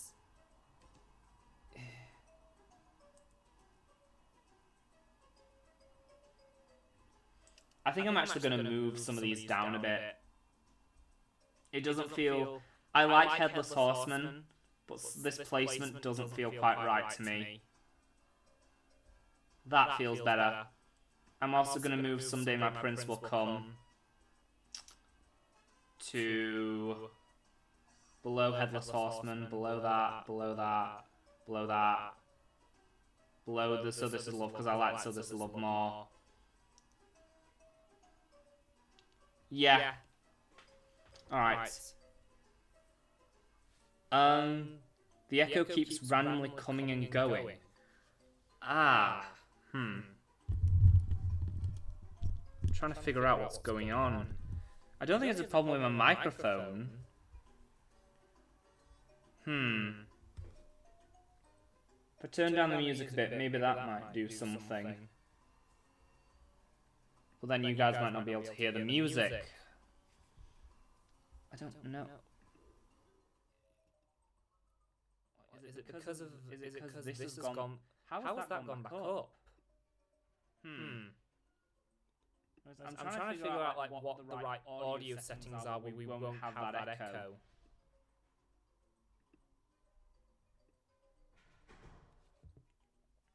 Might be some kind of interference. Yeah. Only because I'm not quite sure how I go about fixing that, since, you know... You might be able to guess from like how these live streams have run so far. I'm not a very tech-savvy person. I literally... I'm only able to stream all this because I was looking at a bunch of YouTube tutorials last night and trying to figure out how to get, like, stream my browser. Okay, let's keep going. I'm afraid we'll just have to deal with whenever there's echoes. Whatever you did, it got way worse. Okay, alright. Okay, so I've changed that back now.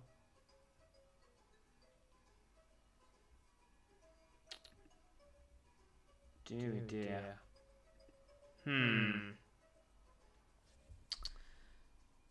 Alright, is that fixed it at all? Better, but we just... Oh, yeah, you know. That's just because I closed down the tab. If I just pull that back up, it comes back. Alright, Strangers Like Me.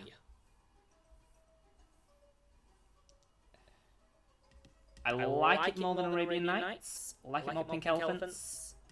Probably do like it more than You'll Be in My Heart. Alright, goes right there.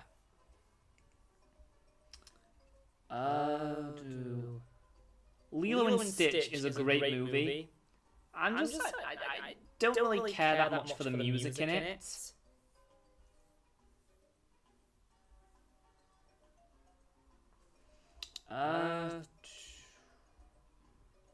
I'm not putting it below...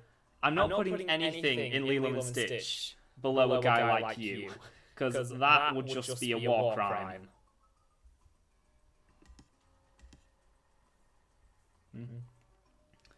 Putting anything Lilo and Stitch related below a guy like you is against the Geneva Conventions.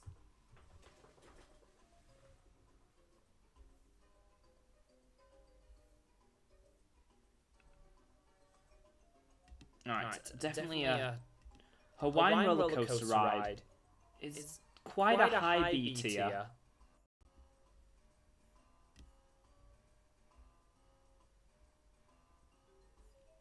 Alright, just below Headless Horseman. Yeah, I'll take it. I'll take that.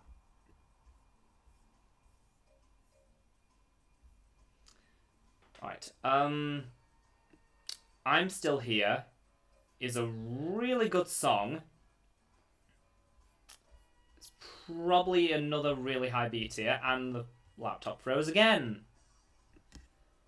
I'm really trying to figure out how to work this thing. Alrighty. It's not an S tier. Sorry guys, it's not an S tier. Definitely not.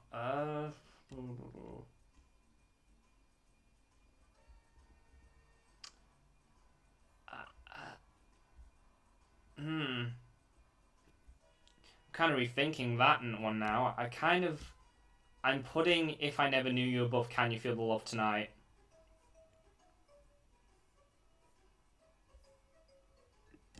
Always Know Where You Are.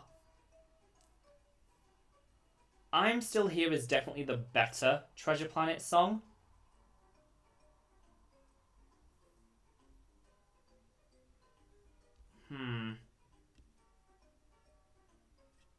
Yeah, alright. I will put it very low on A tier.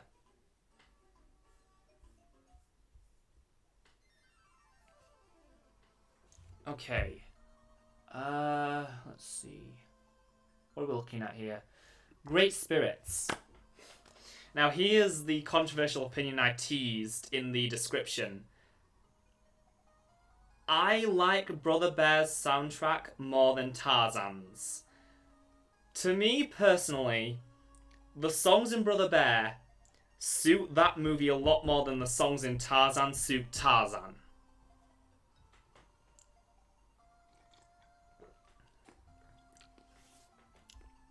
It also does help that, you know, they actually have multiple people singing them instead of just Phil Collins. Right, Great Spirits is a really good introduction song. So I'm putting that in A tier. Quite a low A tier. No, Prince Ali belongs above Hakuna Matata and One Last Hope. And Can You Feel the Love Tonight? Yeah, well, what about... Why did I do that? Oh no. Prince Ali belongs just below Bellinotte. Alright, Transformation. I guess it's a song. I guess that's a song. It's beautiful. I mean, the music is amazing. So I guess if we are counting that as a song, I'm gonna put it just below Without You.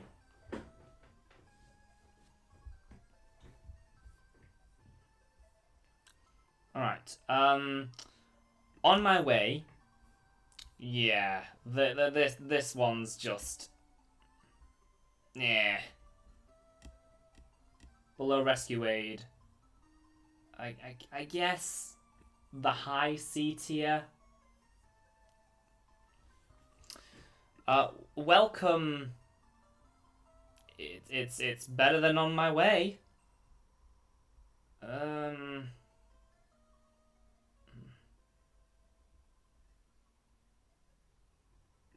Yeah, see that's the thing. That this is weird because it's like I'm ranking the Brother Bear songs lower than the Tarzan songs. But overall, like I said, I think the Brother Bear soundtrack fits that movie a lot more than the Tarzan soundtrack fits Tarzan.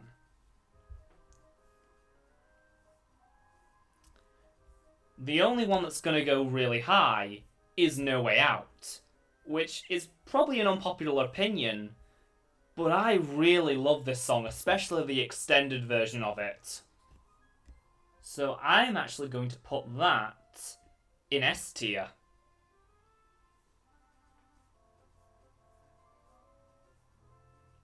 Right. Oh, we're almost there, guys, because we have made it to the death of hand-drawn animation. Could I try and sound any more happy while saying that?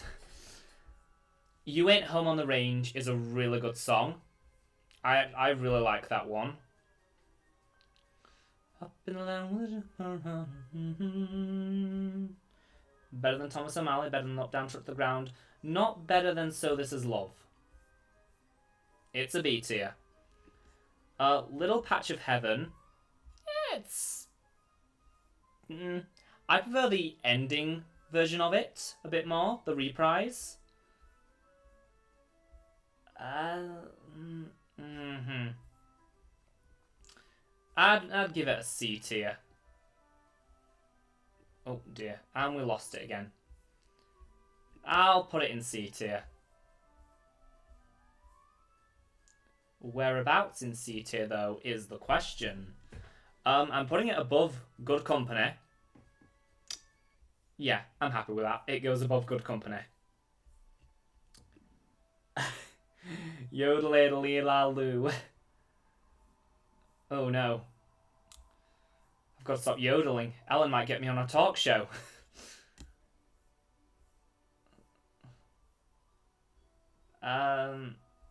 Yeah, I'm not... should I put it in S tier just for the lols? Nah, we'll not do that. But I think it is. I think it does at least belong high in B tier.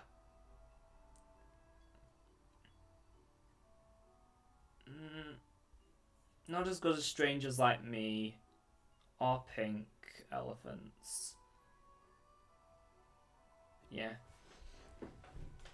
The thing is, it's like... This is a lot harder than I thought it would be.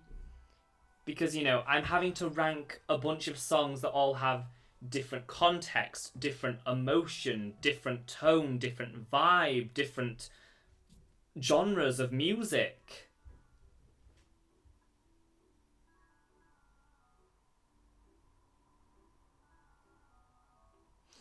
Glad I haven't even told you about Bagel Fridays. Oh, that was a really funny moment in you know, quite an intense scene. That is another thing I'll say about the Amphibia finale. The comedy never felt intrusive. Because, you know, Amphibia's always been great at balancing the drama and comedy. But, you know, especially in the finale, it's like the jokes hit exactly where they needed to, and it never felt like they were intruding on any emotional moments. Will the Sun Ever Shine Again is personally my favourite song from Home on the Range. And I honestly do believe it belongs in A tier. Probably just above Always Know Where You Are.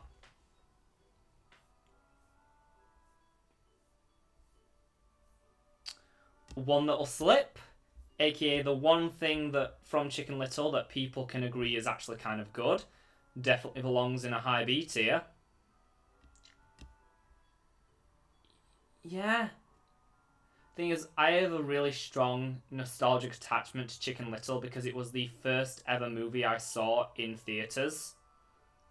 So I'm putting it just above Les Poissons. Now, all I know... yeah, it's just like... You really put this on the tier list, but not Little Wonders. It's a C tier. And it gets by just on the fact that it's connected to the character's emotions. So I guess it goes just above Little April Shower.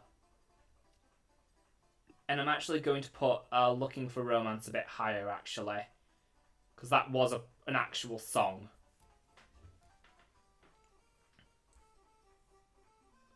Alright, we are quickly running out of songs here because we have made it to The Princess and the Frog. Alright, Down in New Orleans. Don't Have the Reprise, which is honestly probably my favourite song in the movie. It's definitely a B tier. Above Hawaiian Roller Coaster Ride, above Headless Horseman, above all those.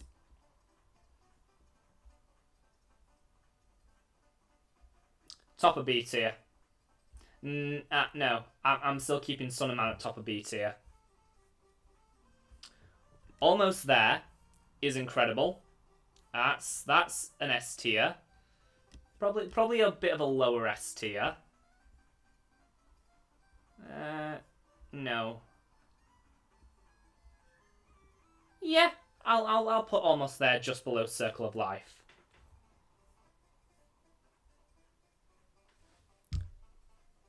Okay. I loved Mr. X and All In so much. If he hadn't picked up the letter, the invasion would continue. Therefore, Mr. X saved the universe. Indeed he did! Who knew? Who knew Heelys would save the world?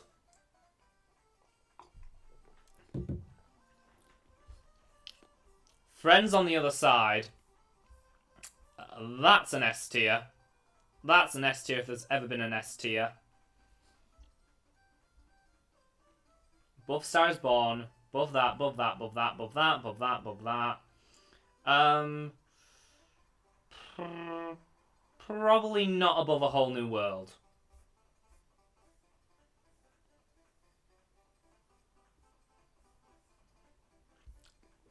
Alright. When We're Human. I'd call that a mid-B tier.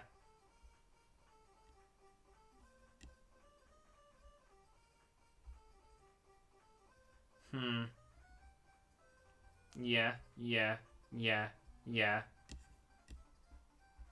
Yes, of course it's going above Yodel Eli Lou. My Own Home, above Pink Elephants, above You'll Be in My Heart, above Strangers Like Me.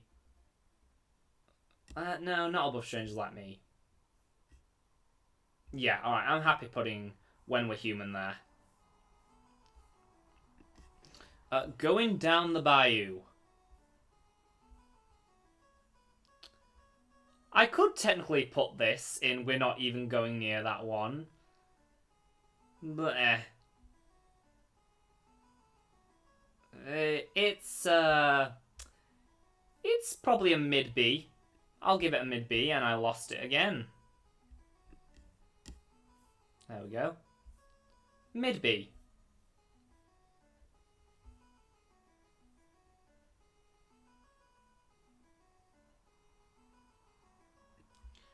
I'm also going to put Without You higher. Because that's probably like the... Honestly, Without You is like the best song from the package films. My Own Home. Definitely probably higher than Pink Elephants. Yeah. Honestly, if like, you know, people haven't listened to Without You from... I think it's Melody Time. Like, definitely do it. It's a really good song.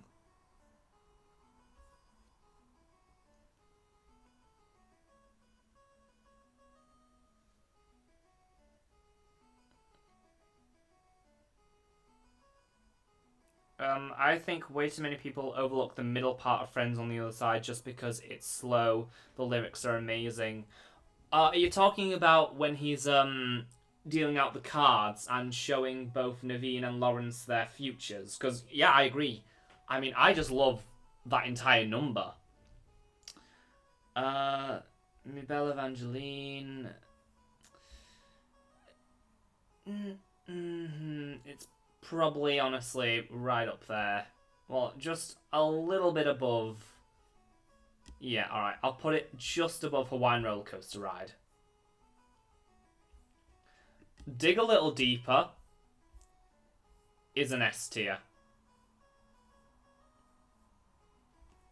Dig a Little Deeper is 100% an S tier. Do I like it more than Almost There? Probably not. I think I like it more than Hellfire, though.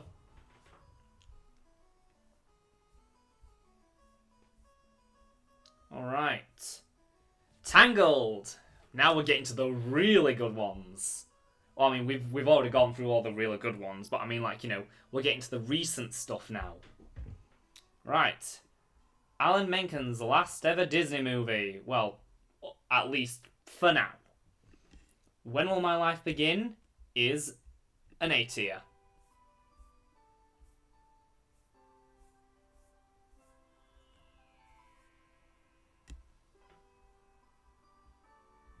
Above One Jump, above Honor, above that, above Be Prepared, above Poor Unfortunate Souls, above Can't Wait to Be King,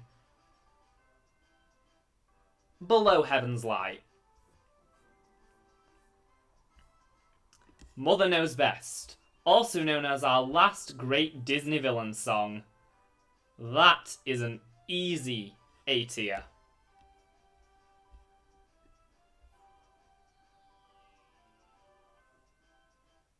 Oh. I guess Mother Knows Best is my favorite Disney villain song. Well, not counting Hellfire. Huh. Who knew? Alright, I've Got a Dream. Honestly, quite an underrated song. I really like it. Definitely a high B tier. Yeah, just below Down in New Orleans. I See the Light. It can go nowhere else but S tier. Where in S tier is a very good question.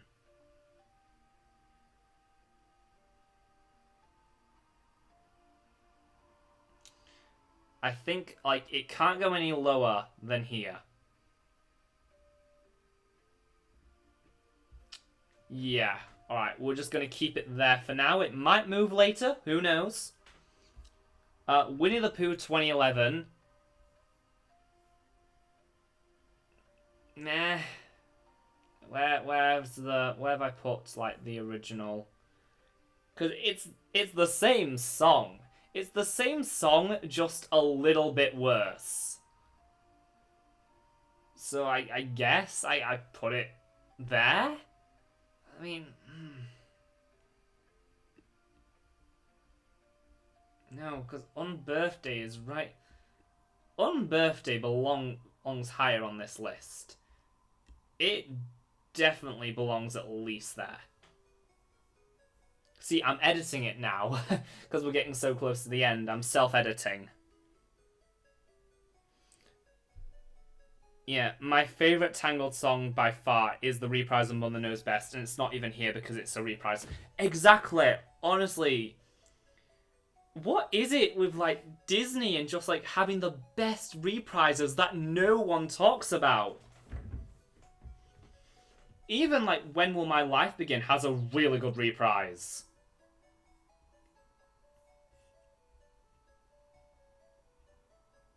Alright,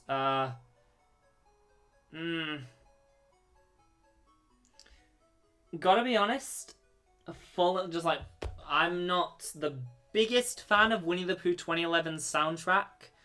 Obviously, it's good. I mean, it's Bobby Lopez and Kristen Anderson Lopez. It's the, you know, they made Frozen because they made this. Frozen would not exist if they didn't write the music for Winnie the Pooh 2011. But, you know, I just don't think they're as iconic as the older ones. I'm probably... Yeah, they're probably going to be like mid-C tier, most of them.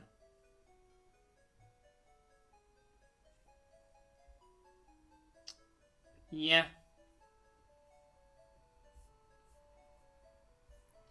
A very important thing to do. Might be my favourite one of those.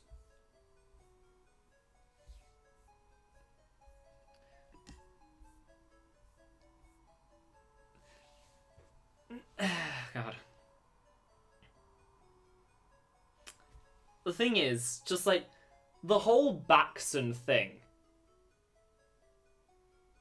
It's just Pooh, like, 20 minutes of Pooh's Grand Adventure, but worse.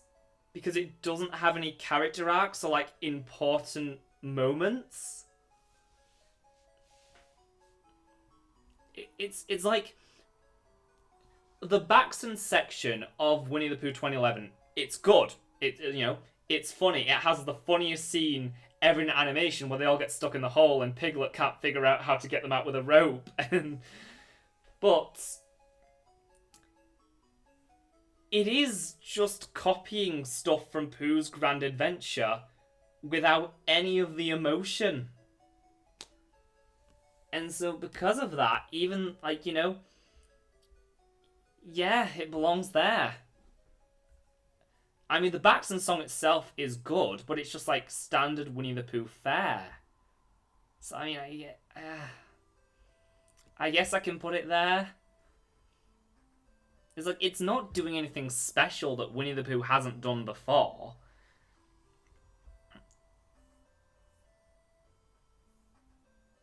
Alright, it's gonna be great.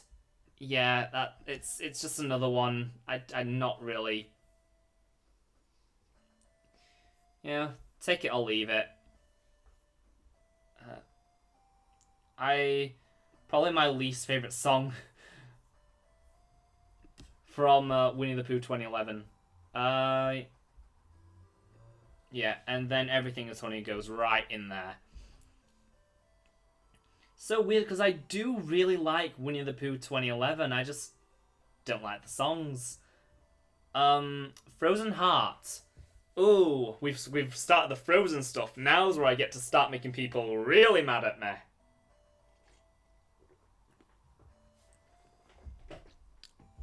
Frozen Heart is a solid B tier effort.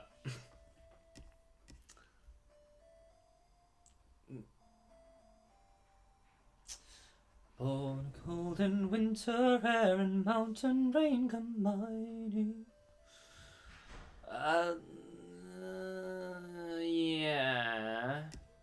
Yeah, above one little slip. A very high B tier. Because I feel like it does a real good job just introducing us to, like, the world, kind of. And it does set up quite a few things in the movie.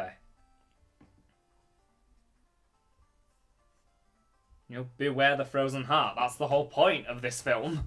Do you want to build a snowman? Yeah, that's definitely going to be an A tier. Where in A tier is a very good question. Just above Honor to Us All. First Time in Forever. It's another A tier. Oh, hello then. Nice of you to join us. Alright. Well, we're almost at the tail end of this ranking right now.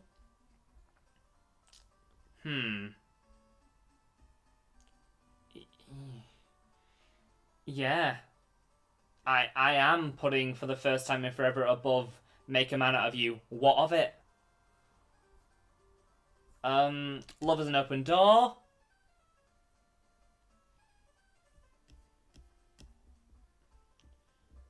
Just below Honor to Us All. Come on, there we go.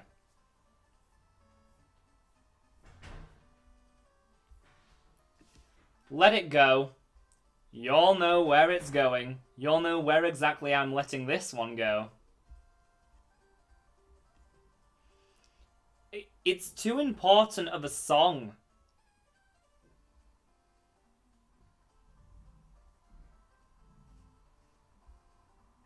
Yeah, alright. Right smack in the middle of S tier. I feel that's a good place for Let It Go.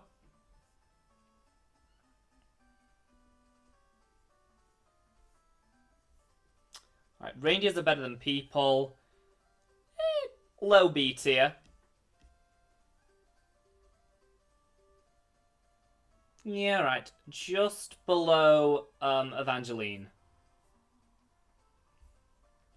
In Summer is below A tier.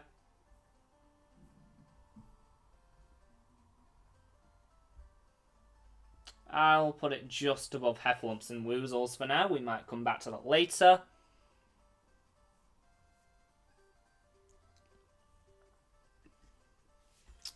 Fixer Upper. I don't hate this song as much as most people do, but I do agree it is the weakest of Frozen. So it's for that.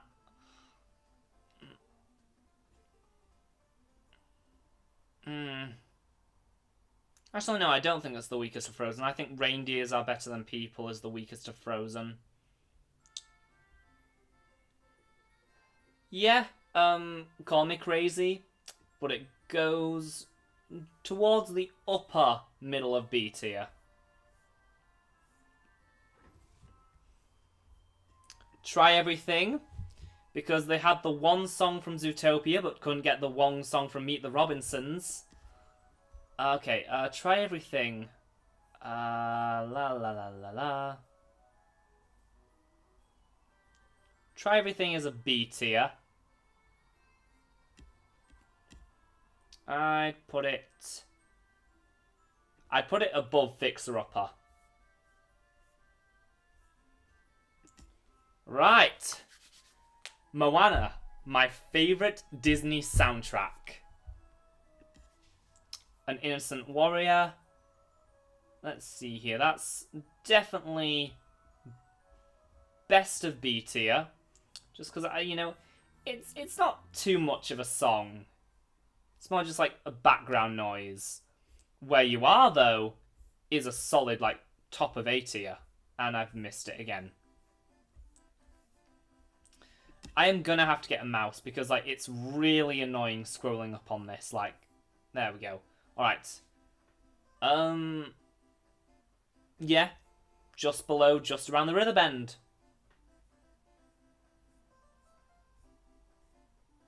Oh. Alright. How far I'll go? Well, we'll see how far it goes. Because it's going all the way to S tier, but where in S tier is the question.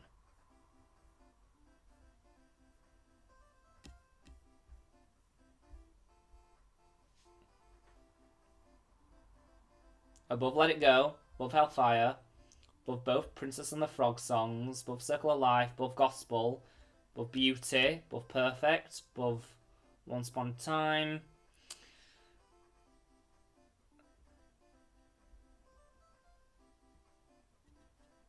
Yeah, yeah, yeah, it's still going. I'll leave it there. Right, we know the way. Another good A tier. Above Can't Wait to Be King. Below When Will My Life Begin. Seems like a good place for that. You're welcome.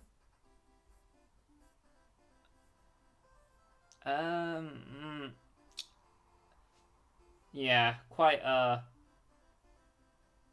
below First Time. Below Make a Man. Above Snowman? Yeah, above Do You Want to Build a Snowman? That's another one that's really missing. First Time in Forever reprise from Frozen 1. Because, like, I know it is technically a reprise, but it is so different from the first song. Just the context and the tone of it. Because you have that wonderful counterpoint duet. Alright, Shiny.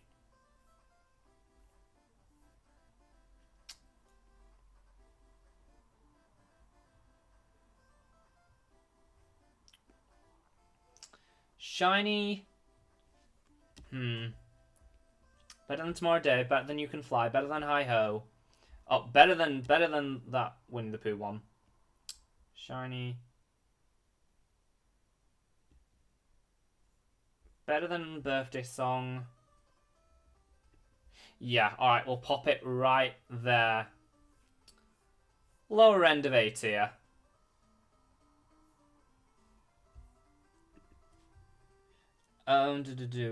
Shame that Teacher's Pet isn't allowed on this list. A Whole Bunch of World is an S tier song in my opinion. Also, literally every other song in Moana is better than You're Welcome. On some level, I kind of agree. As far as Teacher's Pet goes, if Teacher's Pet songs were on here, I will tell you that A Boy Needs a Dog... Well, actually, no, because the reprise wouldn't be on here, even though it's a completely different song, whatever. I'm Moving On would probably, like... Let's see. If Teacher's Pet was on this list, I'm Moving On would probably go in between Zero to Hero and I See the Light. Shiny S+ for the memes. We don't do memes over here. We rate things genuinely. Alright, This is just like the montage song while Mao is trying to get... While Moana's learning how to wayfind and Mao is getting used to using his fishhook again. So because of that... Wait, why have I put... Yeah, no, those don't belong up there.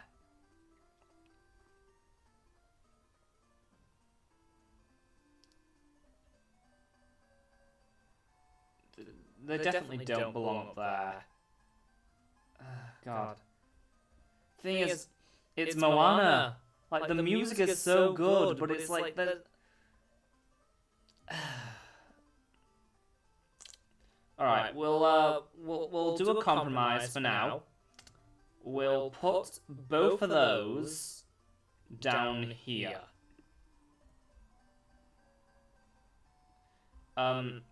Innocent Warrior first, because, you know, that's a little more important to the plot. I, Moana, Song of the Ancestors is the best song in Moana. Where does it go, though? Above Out There. Above God Help the Outcasts. Not above Reflection. We are almost done.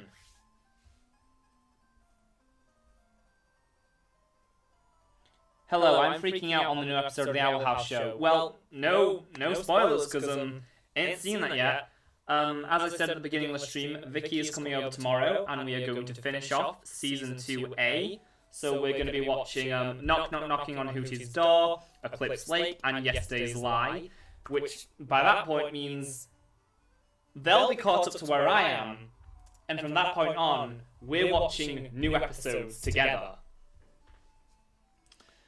Stuff happens in it. Oh, really? I just thought the characters were going to sit around for 20 minutes and do nothing.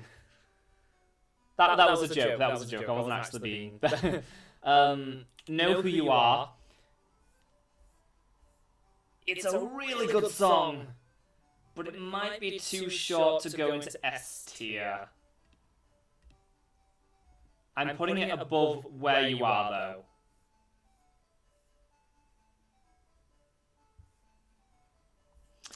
A Place Called Slaughter Race is definitely a B tier. Where on B tier, though, is a very good question. I like it more than Two Worlds, probably like it more than Arabian Nights. Definitely like it more than Fixer Upper. Try Everything. Probably like it more than We're Human. Like it more than Strangers Like Me. More than Girl Like Fight Fall, more than Lip Poison, more than One Slip. Yeah, A Place Called Slaughter Race, right towards the top of B tier. Happy with that one.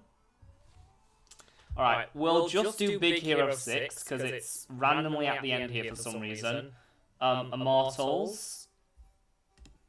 From... Immortals, it's,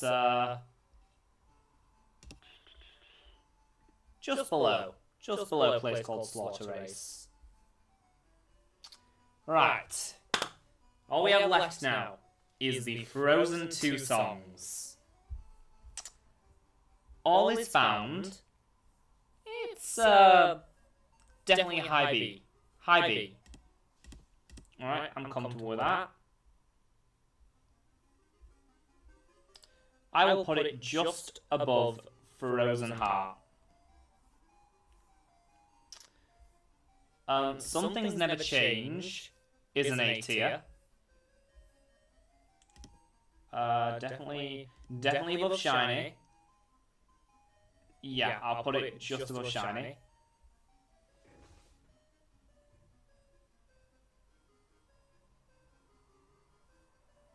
Alright.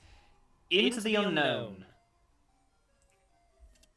Okay, yeah. It is an A tier. It's not going to be a very high A tier, though. I'll put it just above Goodbye So Soon. Wait, have you not watched the last 2 episodes of Amphibia yet? I did. I watched them just this morning. I'm not sure when the reaction video is going to be out, because I'm really focused on finishing the Amphibia retrospective at the moment. But, you know, it'll... Soonish. Soonish. That's my best estimate.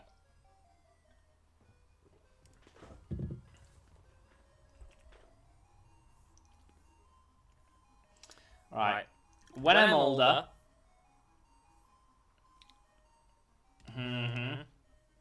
It's above All Is Found.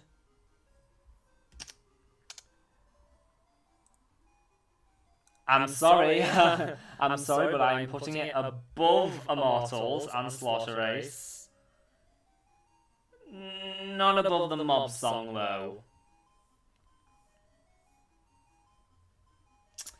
Lost in the Woods.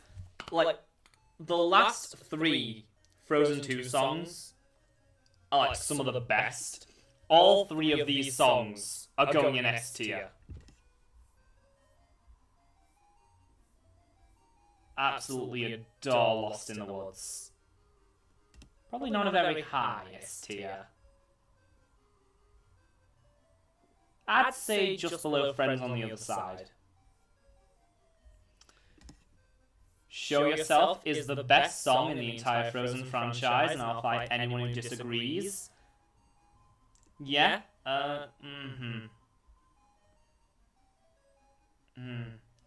Thing is, it's like these 3. What order do I put these 3 in?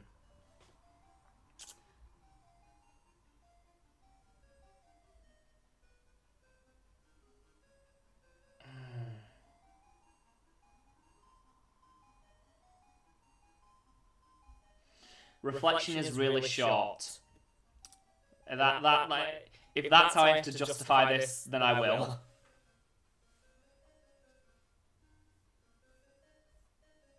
Okay. And the final song is The Next Right Thing, which, yes, is also going in S tier. Above Lost in the Woods, Friends on the Other Side, A Whole New World. It's definitely going above Oliver and Company stuff. Above Be Our Guest, above Let It Go, above Hellfire. Definitely above those, definitely above that, definitely above that, definitely above that, definitely above that. More Than I See the Light. More Than I See the Light. And just barely more than Zero to Hero. And that is the entire, well, I'd say probably about like 95% of songs from Disney animated movies ranked.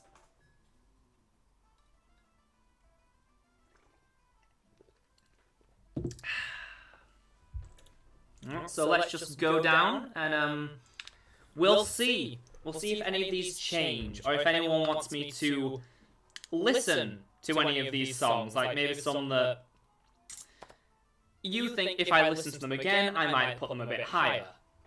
Alright, so starting off in S tier, we have Colours of the Wind, Go the Distance, I Won't Say I'm in Love, Show Yourself, Reflection, I Am Moana, Song of the Ancestors, God Help the Outcasts, Out There, How Far I'll Go, Part of Your World, Belle, The Next Right Thing, Zero to Hero, I See the Light, Once Upon a Time in New York City, Perfect Isn't Easy, Beauty and the Beast, The Gospel Truth, Circle of Life, Almost There, Dig a Little Deeper, Hellfire, Let It Go, Be Our Guest, Friend Like Me, Why Should I Worry, Streets of Gold, The World's Greatest Criminal Mind, Under the Sea, Something There,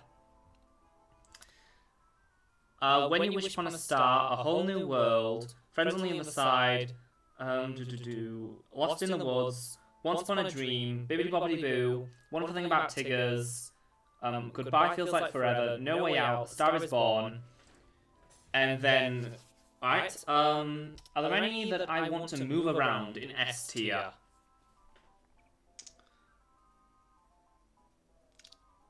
No, honestly, I think like S tier, like, I feel like I have like a lot of the things that had to be there, and I've also, you know, I've made a good case for a few that I think should be there.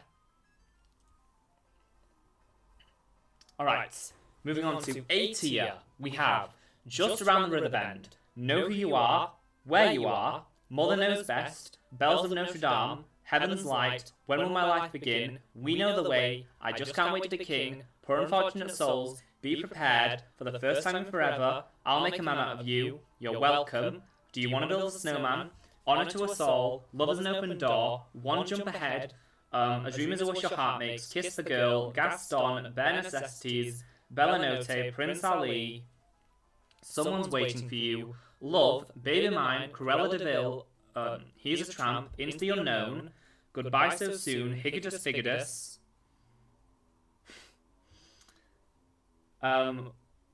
Wanna Be Like You, The Journey, If I never knew you, can you feel the love tonight? I'm still here, one last hope, Hakuna Matata, great spirits, best of friends, fathoms below, savages, some things never change, shiny, unbirthday song, little black rain cloud, Winnie the Pooh, the original.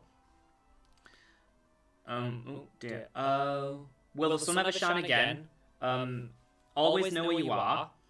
In summer, Heffalumps and Woozles, Winnie the Pooh 2011, Hi Ho.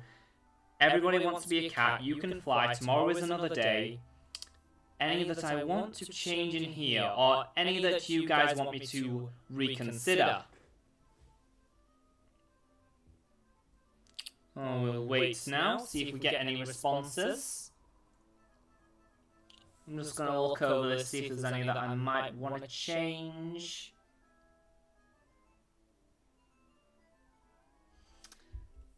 I just can't wait to be king. Definitely is not better than be prepared. I'm putting it just above you're welcome.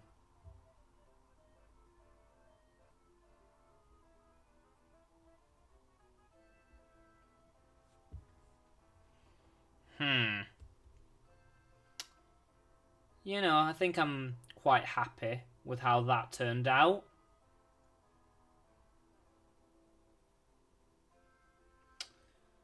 Alright, and we are now moving on to A tier. Oh, no. Well, no, that was A tier. We're moving on to B tier. Alright. And kicking us off with B tier, we have Son of Man, Down in New Orleans, I've Got a Dream, The Mob Song, When I'm Older, A Place Called Slaughter Race, Immortals, All Is Found, Frozen Heart, One Little Slip, Les Poissons, Daughters of Triton, A Girl We're Fighting For, Strangers Like Me, When We're Human, You'll Be in My Heart, Without You, Try Everything, Fixer Upper, Pink Elephants on Parade, My Own Home, Yodel-a-dee-la-loo. I can't even say that one. Arabian Nights, Two Worlds, An Innocent Warrior, that Moana montage song, Headless Horseman, Mi Belle Evangeline, Reindeers Are Better Than People, Hawaiian Roller Coaster Ride, Colonel Harty's March, Gonna Take You All the Way, Transformation, That's What Friends Are For, The Three Caballeros, Second Star to the Right, So This Is Love, You Ain't Home on the Range, Up, Down, Touch the Ground, Thomas O'Malley, The Alley Cat, Someday My Prince Will Come, Topsy Turvy, Steady as the Beating Drum, I've Got No Strings, Give a Little Whistle, Mad Madam Mim, Whistle While You Work, a lot of whistles, Nodding Nottingham, Listen With Your Heart, The Dwarfs Washing Up Song, I'm Wishing, One Song, Ichabod Crane, that other one from the beginning of Lilo and Stitch, and A Guy Like You. Guy Like You, we are moving that into C tier. Definitely. Below Your Mother and Mine.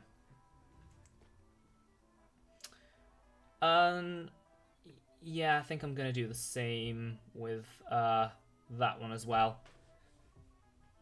Yeah. Yeah, right. I'm quite happy with that. And alright. Alright, apparently I have to listen to Immortals again. Like, the reason that I've put Immortals in B tier is just because it's just not my kind of music. I mean, I'll listen to it again if, you know, you really want me to. So, yeah, alright.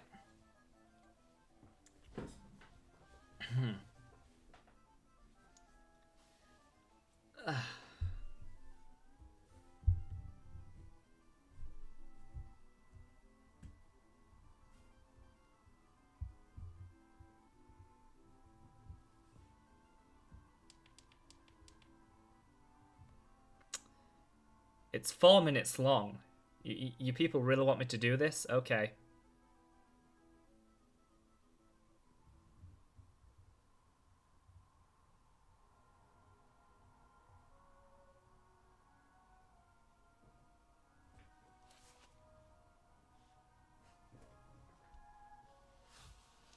I'm watching the music video.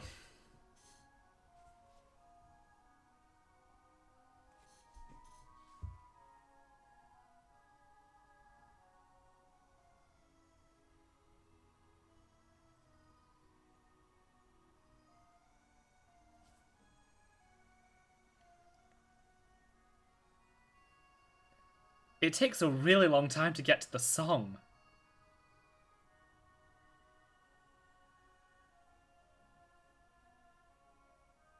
Finally! It's almost a minute into this music video and they finally start playing the song. Jeez.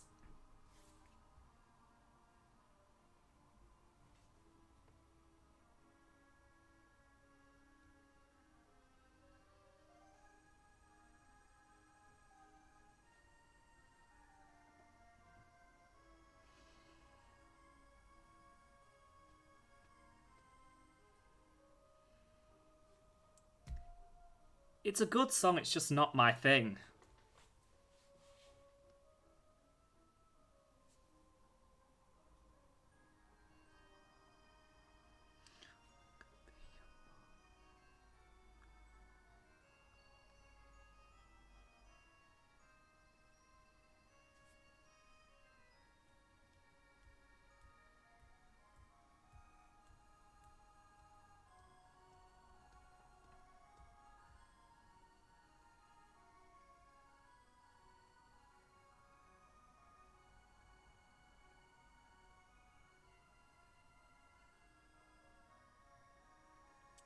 This is riveting content right here, just watching me nod my head to this song.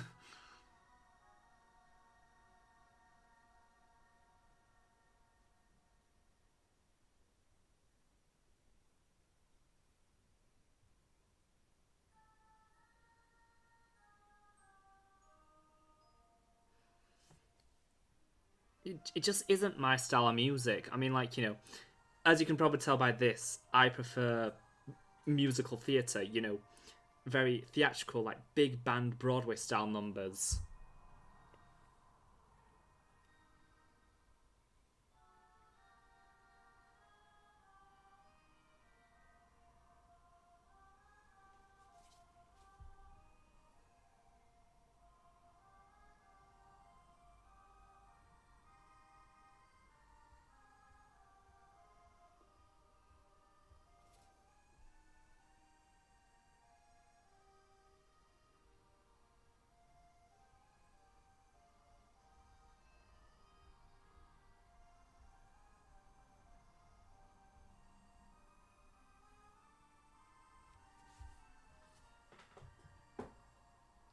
It's almost over, guys.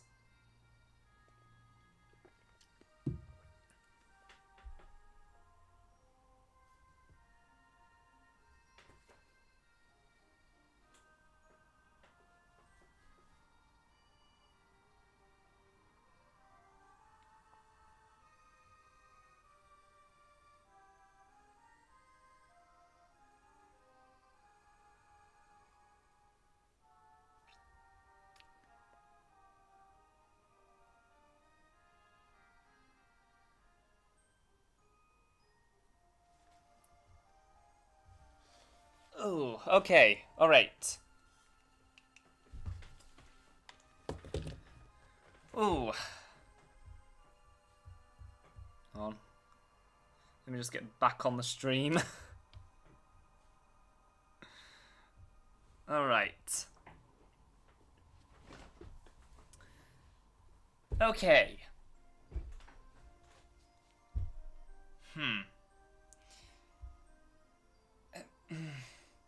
Like I said while I was listening to that, it's a really good song, it's just not my thing.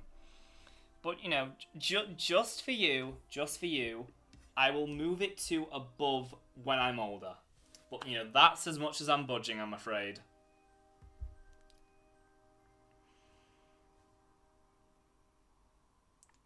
What do I think about All In and The Hardest Thing? I thought they were absolutely incredible episodes, just a wonderful way to send off the series, and it easily topped the DuckTales finale for me. Like, the Amphibia series finale was flawless, absolutely perfect. There is not a single thing I would have changed.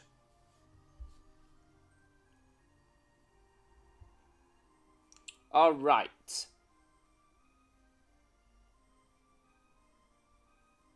Alright, and now we're moving on to C tier.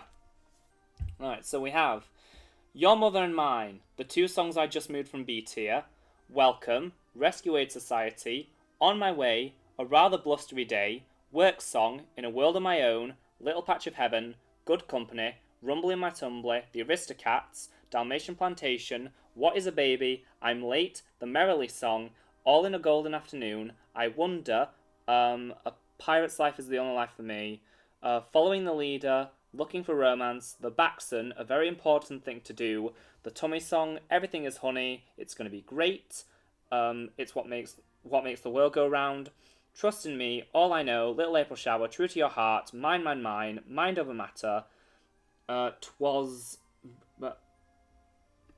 I can't even read that. The Cheshire Cat Song, Casey Jr., Cinderella, Sweet Nightingale, Mexico, Oodle Alley, Phony King of England, The Silly Song, Saludos Amigos, very good advice, Let Me Be Good to You, Hip Hip Hooray, Hail to the Princess Aurora, Alice in Wonderland, Painting the Roses Red, Make My Music, Love is a Song, Scales and Arpeggios, Virginia Company, Sword on the Stone, An Actor's Life for Me, Let's Sing a Gay Little Spring Song, I mean, that is a mood, Most Befuddling Thing, Look Out for Mr. Stork, The Walrus and the Carpenter, How Do You Do and Shake Hands, Peace on Earth, With a Smile and a Song, Scumps, The Gifts of Beauty and Song, Little Wooden Head, and La La Lu. So, those are all our songs in D tier. Wait, did I just go through? I just went through C and D tier. Okay, well, I have clearly not gotten enough sleep. Well, any songs in C and D tier that people want me to re-listen through and maybe change my mind on? Tell me now.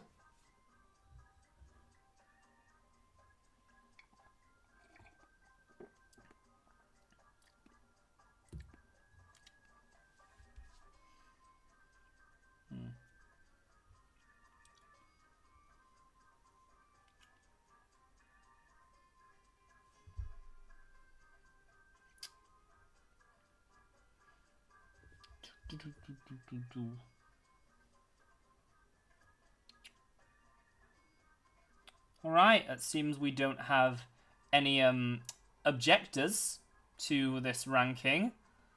So I guess we'll just go to... Oh. I think Make a Man Out of You should be S tier.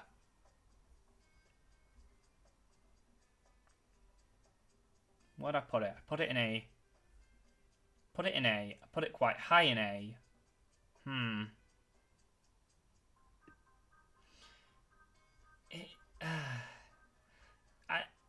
I can see that, but there are just some... it's very close to being an S tier, but it's just a case of I can bring myself to put it above First Time in Forever, but I can't put it anywhere above Be Prepared or Poor Unfortunate Souls.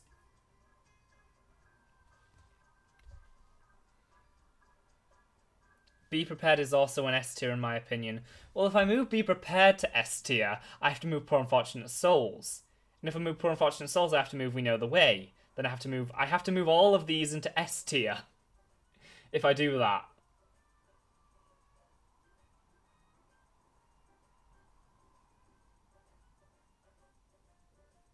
I mean, I like the song. It's at the top of A tier.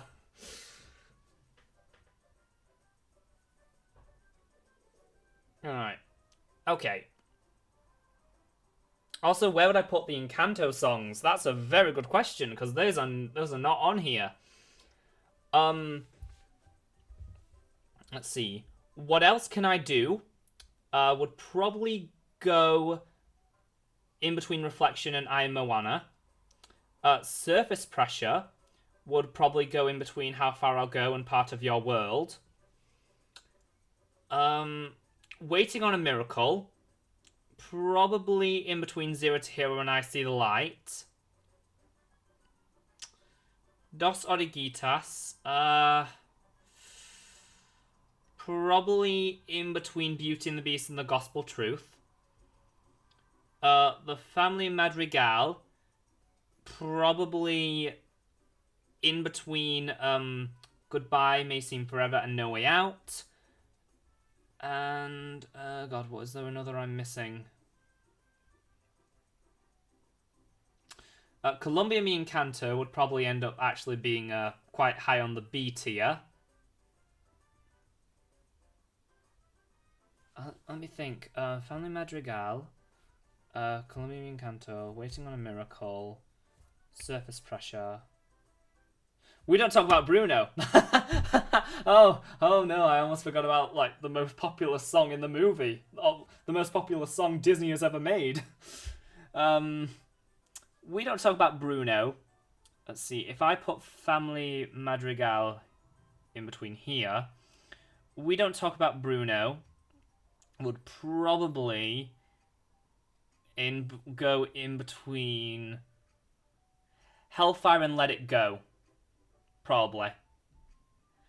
So yeah, if you want to know where I'd put the Encanto songs, so I'll just get them, like, point the cursor. So What Else Can I Do? Surface Pressure, Waiting on a Miracle, We Don't Talk About Bruno, The Family Madrigal. Oh wait, hold on. Where did I put Dos Oruguitas? I think I put it. I put it somewhere in this general area. That should be good enough. And then Columbia Me Encanto. Probably in between All Is Found and Frozen Heart. And that is we're not going near those ones, so we're not even going to mention those. Can't remember. I don't have nearly enough time to go through those all. Anyone have any objections to anything in E? Smoke the Blighter Out, AEIOU, Sleeping Beauty, Appreciate the Lady, and Lack of Education. Anyone have any objections to those being in E tier? Speak now or forever hold your peace.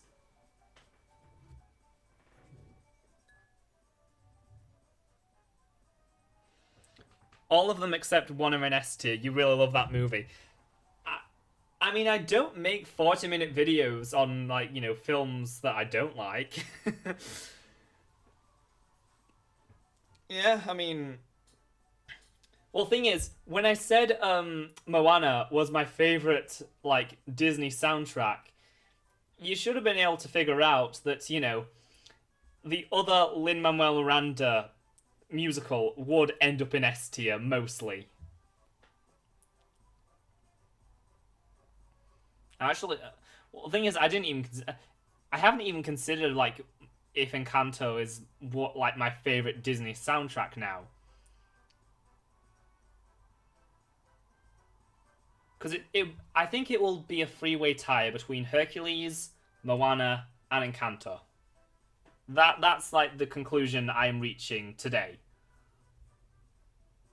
Alright, and now I think we can just switch this one back to this face.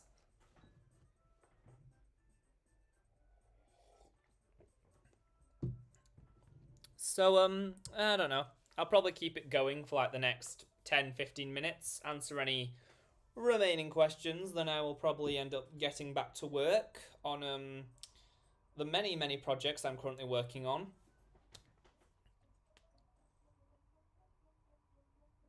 You didn't even put You're Welcome and Shiny in S tier, some of the movie's most popular songs.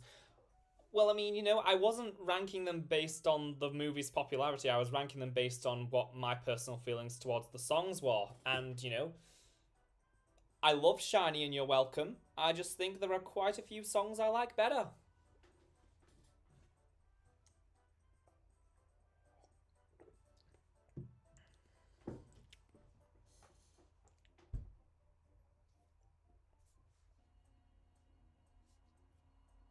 Ooh.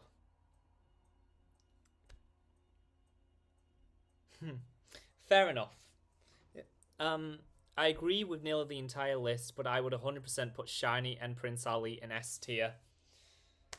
I mean, you want to make your own list, go ahead. You can do that.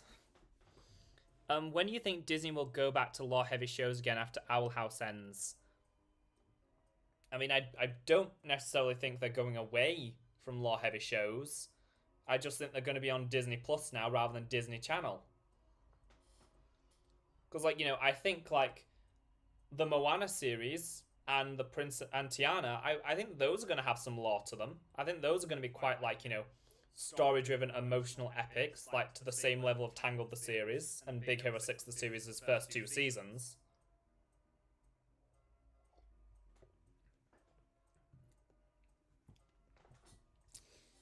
I don't think that kind of storytelling is ever going away.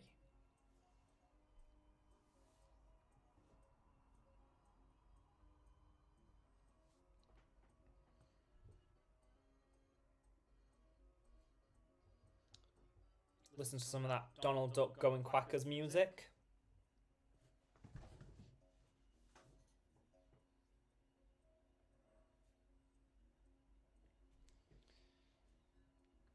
Yeah, so I'm probably gonna stick around for like 10 more minutes, answer some questions, and I'll head off, probably take a nap. Then I'll either record my reaction to Chippendale Rescue Rangers, or I'll just get back to work on the Amphibia video.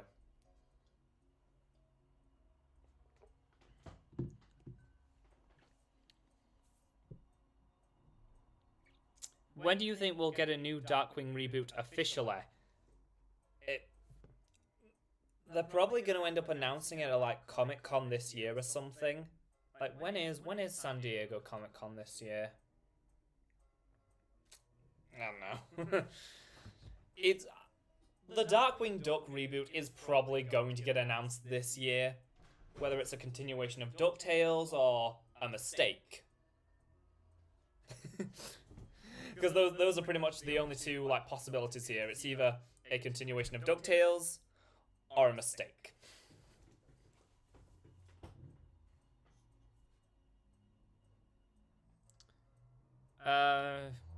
Big Hero 6's third season was such a disappointment. I still have not seen Big Hero 6 Season 3, and I'm honestly at this point I don't know if I'm going to. I think I might just pretend that Legacies is where the show ends. Because, I mean, we're getting Baymax. And thankfully, you know, Baymax is still going to feature Hero. So, you know, that's the thing about these shows. It's like, you know, I can pretend Legacies is where Big Hero 6 the series ends. Because those characters are going to be around forever. It's like, you know, they're not going anywhere anytime soon. But then, you know, you think about, like, Professor Granville, Kakami, I believe that's what her name was. It's been a while since I've watched the show. the only like things from Big Hero 6 the series I'll miss is Globby and Felony Kyle. But like, well, they did the Big Hero 6 the series manga, didn't they? Like, I might end up picking that up at some point. Season 2 is the true ending for me. Be glad. Don't torture yourself like that. Yeah, alright. Maybe I will just stick with the first 2 seasons.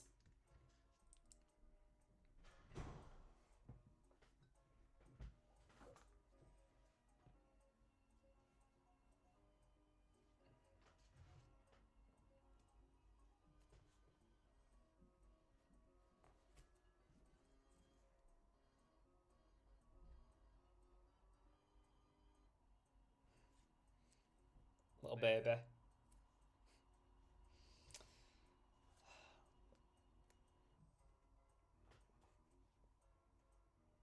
I miss them so much already. I really, like, at some point I'm probably going to end up, like, commissioning someone to make me a Frobo plush.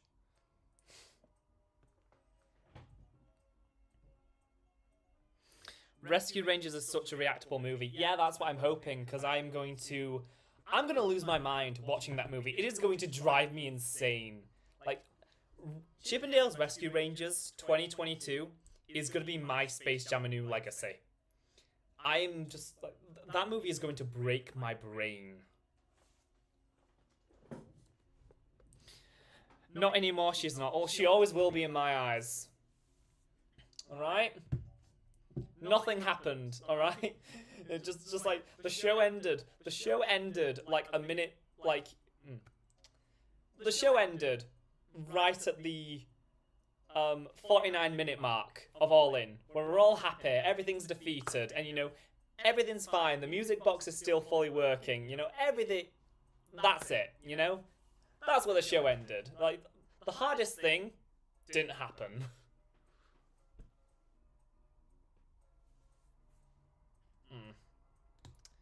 In other news, the Bob's Burgers movie releases next week.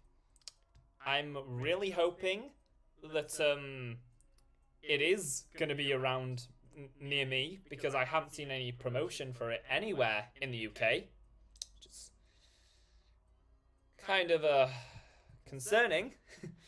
But, you know, I'm going to enjoy it no matter what happens. I really hope that movie does well. Alright, we'll stay for 6 more minutes. If anyone has any more questions they want to ask about, you know, just things going in my life, the future of this channel, what kind of videos are coming next week, you know, fire away. I'm probably not going to have any more of this tonight. That's probably not a good idea.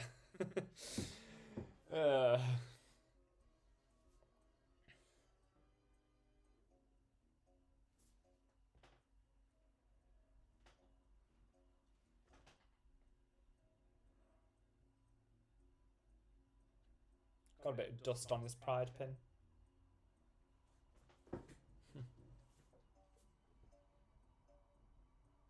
It's hard trying to hide people from spoilers from the new Owl House episodes. It's absolutely insane. Well, to be honest, I haven't seen pretty much anything. Like, you know, Owl House spoilers have never been an issue for me for some reason. Amphibia was always the main thing. So, you know, thankfully I don't have to worry about Amphibia spoilers anymore. There was such like a... I had a lovely moment after I finished watching the episode where I just got to go through my Twitter filters and just, you know, unmuted all the accounts, like, you know, deleted all of the hidden tags. And, you know, just immediately my entire feed was just flooded with Amphibia, and it was such a nice feeling to know that, you know, I'd caught up, I'd seen all there was to see.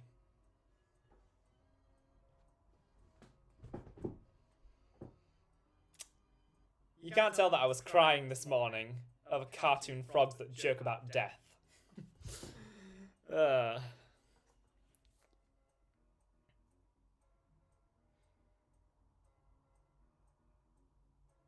What do I think about the Diver Wimpy Kid movie that came out a few months back? I made a Patreon exclusive review of that movie.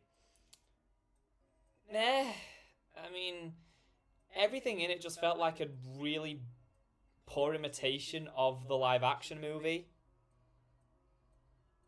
It was like, the one thing in that movie I wholeheartedly enjoyed was the scene in the middle between Greg and Susan.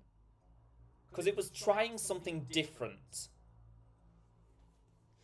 But it's weird because Jeff Kinney had such a huge role in the making of that movie. I'm fairly sure he did. Yet it fundamentally misunderstands the books. And, you know, maybe one of these days, once, like, you know, they do Roderick Rules, maybe I'll make, like, a full breakdown of the whole thing and just explain why it doesn't really work. As someone who has basically been a fan of the series its entire existence, like, I still read the books every year when they come out. Granted, it's not really because of I enjoy them, it's more so just because it's a tradition at this point, but, I mean, you know, sometimes it's nice to read a book while also turning your brain off, if that makes sense. I can't wait for your retrospective on Amphibia. That and your reaction to the finale will destroy me. Oh, it destroyed me. It destroyed me completely. It's like, you know, I've gotten really choked up at certain points. But I've never actually, like, cried on camera. Like, tears have never, like, streamed down my face. There were several moments during All In where that was the case. And then, at the very end of The Hardest Thing, I had a full mental breakdown. So that's very fun. It's going to be fun to edit. It's going to be fun reliving that.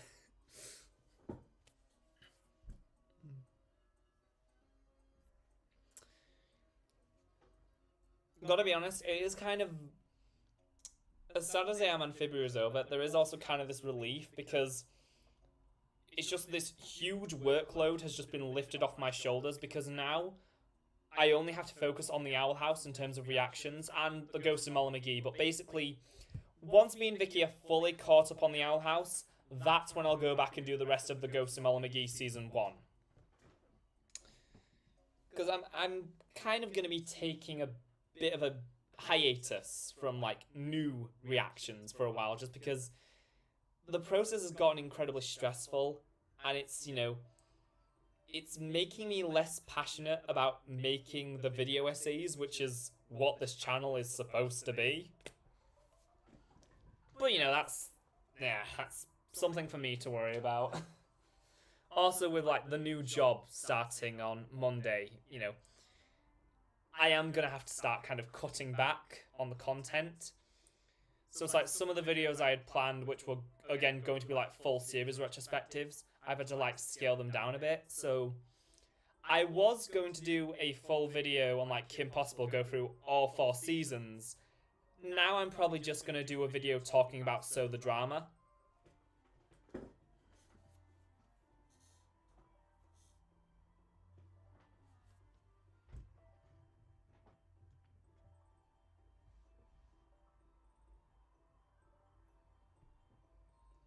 Also, what do I think about the book Wild thing? I haven't seen it yet. I mean, I'm not interested in seeing it because, you know, what's the point when, like, you've recasted every single character? Even though, no offense to, you know, all these people.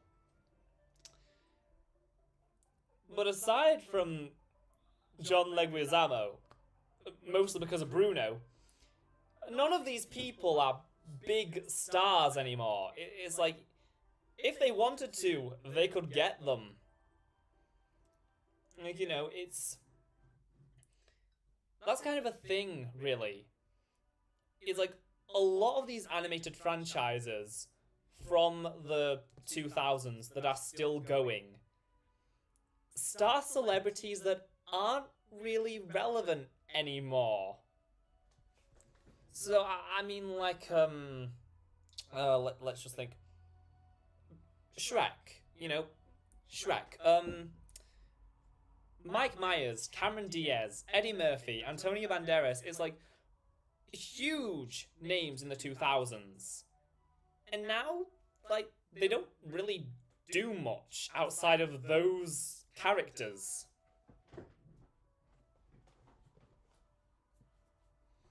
So it's just, it's inexcusable, because it's like, all the other voice actors probably don't have anything else going on, so why couldn't they get them back?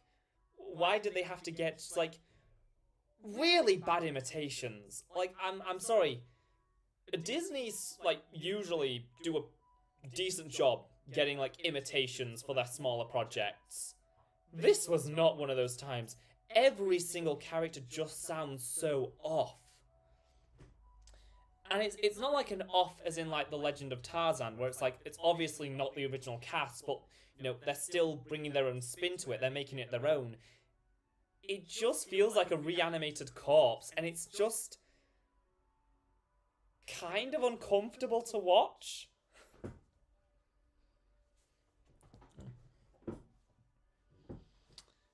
Okay, we've been going quite a long time, so we're just going to wrap it up right now. Gotta get that music, gotta get that branding. If you happen to be new around here, feel free to subscribe and comment down below, as it helps me out a whole lot. Also, no. What? Sorry, I just... Oh my god. I just went into my usual spiel just automatically. It just switched on. Oh, well, that was very awkward. I hope you enjoyed whatever this was today.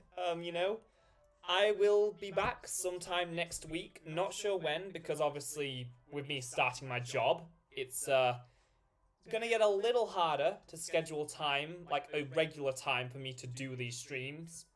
But you know, I will keep them going as long as I possibly can.